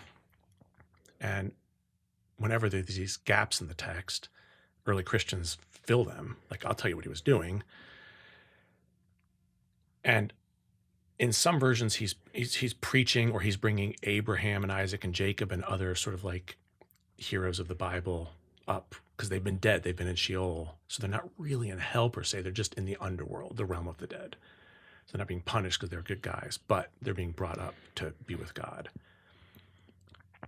In Clement of Alexandria, Jesus is actually giving everyone who lived before him the message, his own gospel, so that they have a chance to accept it or not. So that's an expansion. That's not quite said in the New Testament, but that's Clement of Alexandria's idea in about the year 180. And as people, this is called the descensus, the descent of Christ to Hades. There are some versions of the telling of that story beyond the New Testament that imply he just empties it. Everyone's coming with me. Death is defeated. So the term for that image is universalism, the idea that God reconciles everyone to God. And so that any such punishment as there was reformatory or temporary, but that, so if 1 Corinthians 15 says, in the end, God is all in all, that seems to imply that everything is restored back to God. And that if some were left alienated from God, separated from God, that would actually be a defeat for God. Like, that means God hasn't fixed what God started in creation, right? And that theological logic leads people to think, well, then one way or another, if Christ is defeating death, as 1 Corinthians says also, God has to get everyone back to God.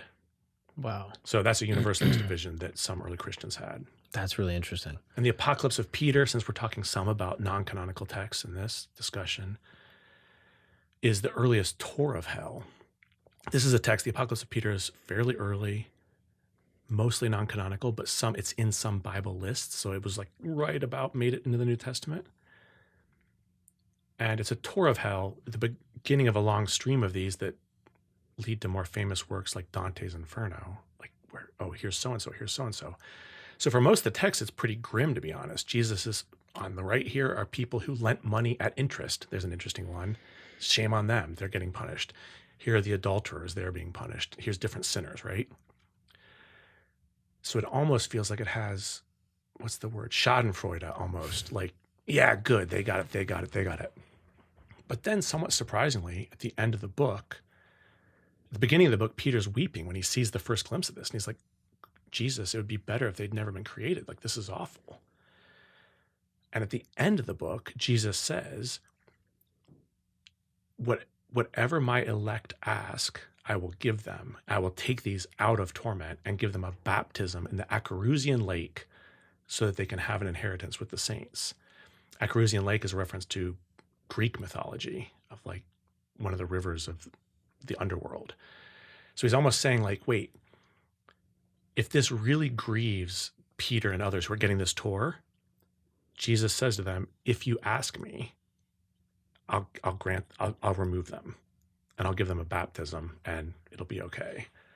Which is, again, a pretty remarkable vision that mercy should win in the end. Wow. Yeah.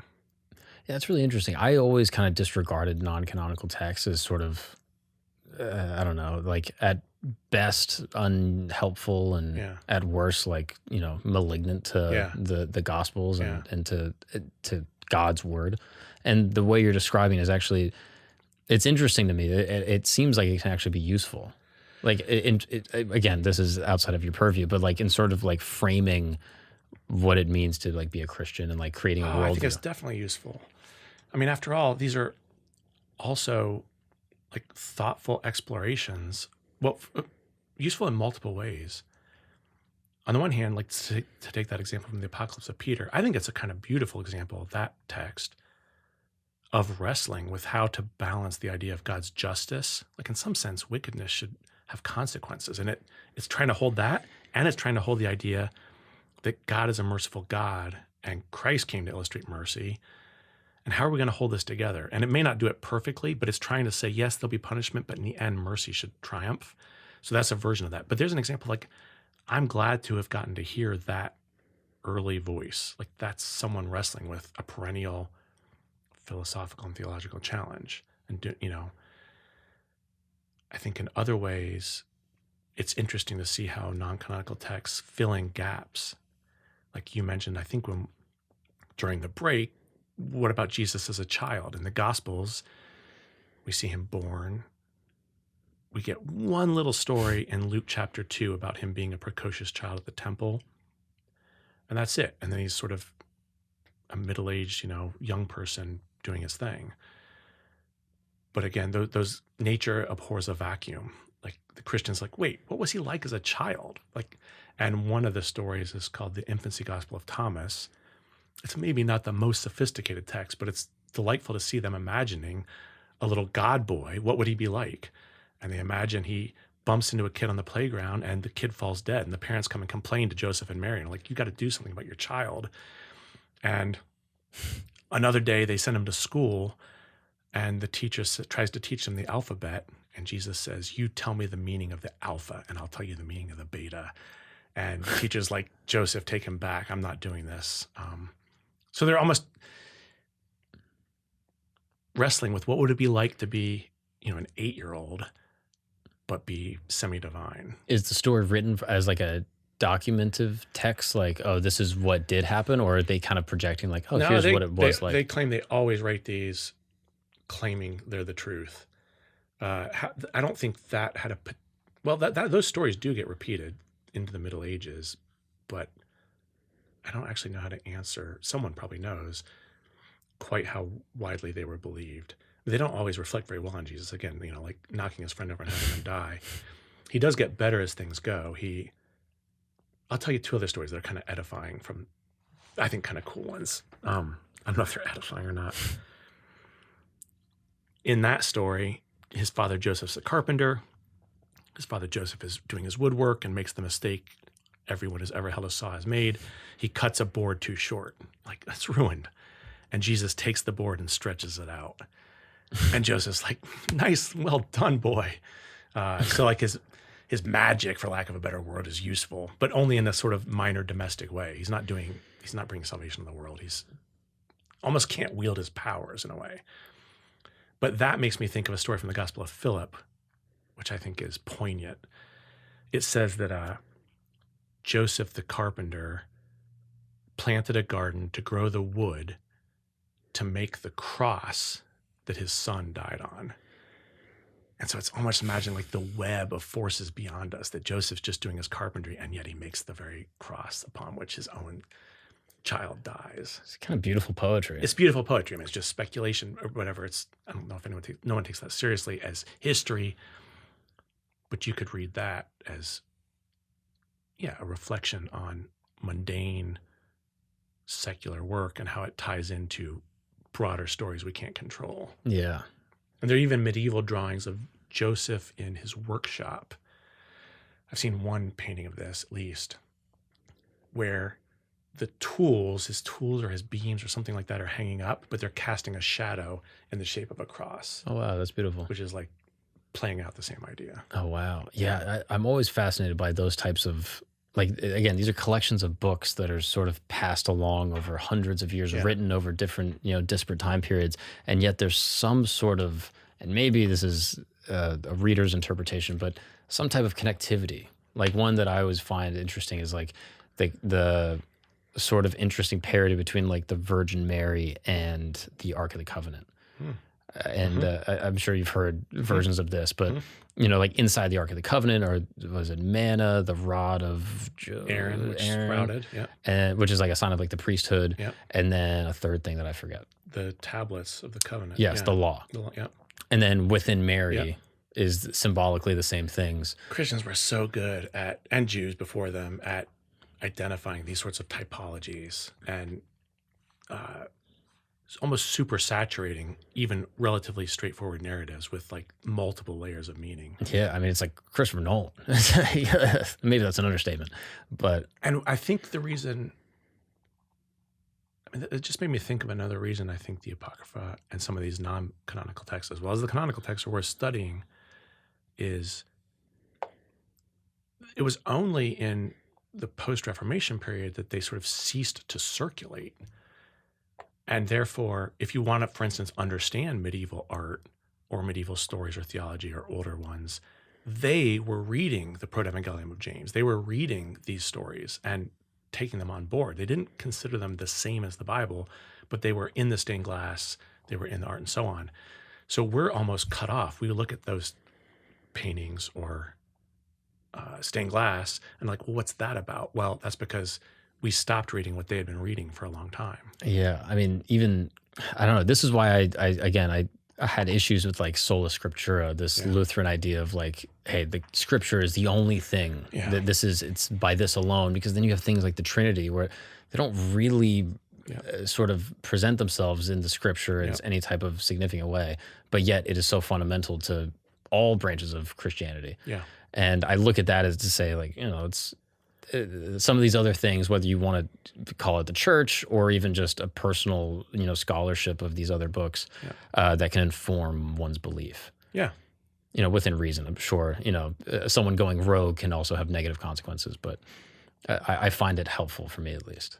Yeah. And I think when people look at Luther, he held on to all sorts of beliefs and practices that aren't, at least not in any straightforward way, in Scripture. Mm-hmm. So even as he was saying, I'm going to get rid of things that aren't just in Scripture. Yeah, I guess like the divinity of Mary is something that... Or the Immaculate Conception of Mary. Sure, that's a better way to put it. It's something he subscribed to that kind of sort of lost touch with, I guess, like more modern branches of Reformed Christianity. Yep.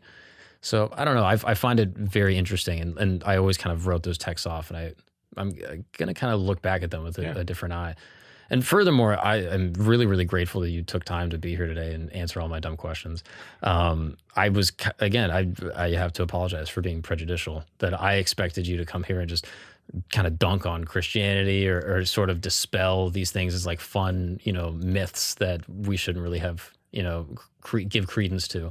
And in a way, I don't know if this is your intention, or maybe this will come to you with chagrin, but I almost feel like emboldened, and I almost feel maybe disappointed in myself that I kind of like fell susceptible to like the world being like, the Bible, it's a bunch of stories. And I'm like, maybe I should look back into this.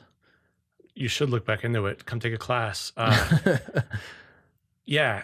It is hard to make an overarching comment like, no, these are not just stories. I think the Bible contains things that in the end of the day are probably pretty hard or maybe impossible to reconcile with science or straight history. But it also includes things that are like any other ancient history, straightforward history. Mm-hmm. And you almost have to decide, I guess if I was going to say something I felt comfortable with, it'd be you have to go case by case, text by text, and say, So what about this story? What about this story? And decide what sort of genre is it? Is it meant to be more parabolic, more of a fable? Because there are definitely texts in the Bible that are like that. But then there are texts that I think probably are underestimated as containing valid history. Yeah, and I do tell my friends that are non-religious, like either Christ is, the Son of God and the Savior of humanity, and an idea that I tend to gravitate towards, or it is just one of the most compelling stories ever written of a man who likely existed that we should all try to emulate in some way. Maybe that's controversial. You don't have to comment on that. It doesn't have to be controversial, but like maybe I'll be the critic you expected now. Yes. I mean, I do almost feel like I don't want to say I wear two hats. I find myself in the habit of trying to see things through a couple of different lenses. So like, I'm Christian, I'm committed to this. So I want to think of what is a constructive theological lens, a way to like revere Jesus as the Son of God. But then I also want to be rigorously fair to someone who doesn't find that compelling. And I think about these ancient critics of Christianity, and I can really see things through their eyes and say, boy, Celsus, you were right. Like this story just sounds like Celsus just says, you know what, there's tons of holy men wandering around Palestine at the time. I'm not impressed with your story. What are you people? This is a newfangled religion. I'm going to stick with good old Platonic faith. I can see it through his eyes as well. That's reasonable. I guess I feel like you can hold those things both at the same time, or at least maybe that's an ideal to strive for. Yeah, I don't think that's unreasonable. I think you can be.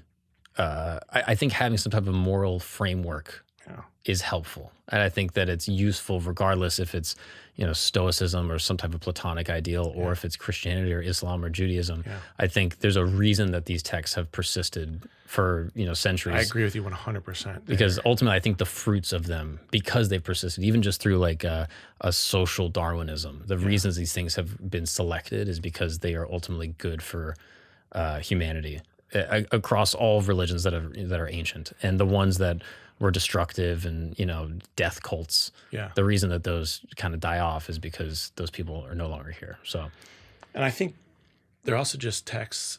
One thing that amazes me is I've been teaching this for 20 some years since I got my PhD, and I never feel bored. Like every time I get to reteach something, I find new things. I'm surprised by new things.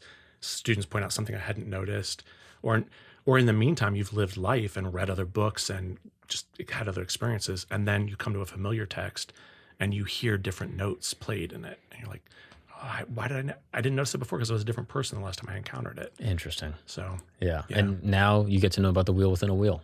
Look it up. I wish I had known about Ezekiel's vision UFO. of the Merkava of the chariot. He was seeing. It was actually aliens. Aliens. There you go. That's my gift to you. I appreciate it. Thank you so much. I really appreciate this so much. This was really, really interesting. And if I can convince you, I would love to do this again another time. Yeah, sure. Let's do it. Thanks so much.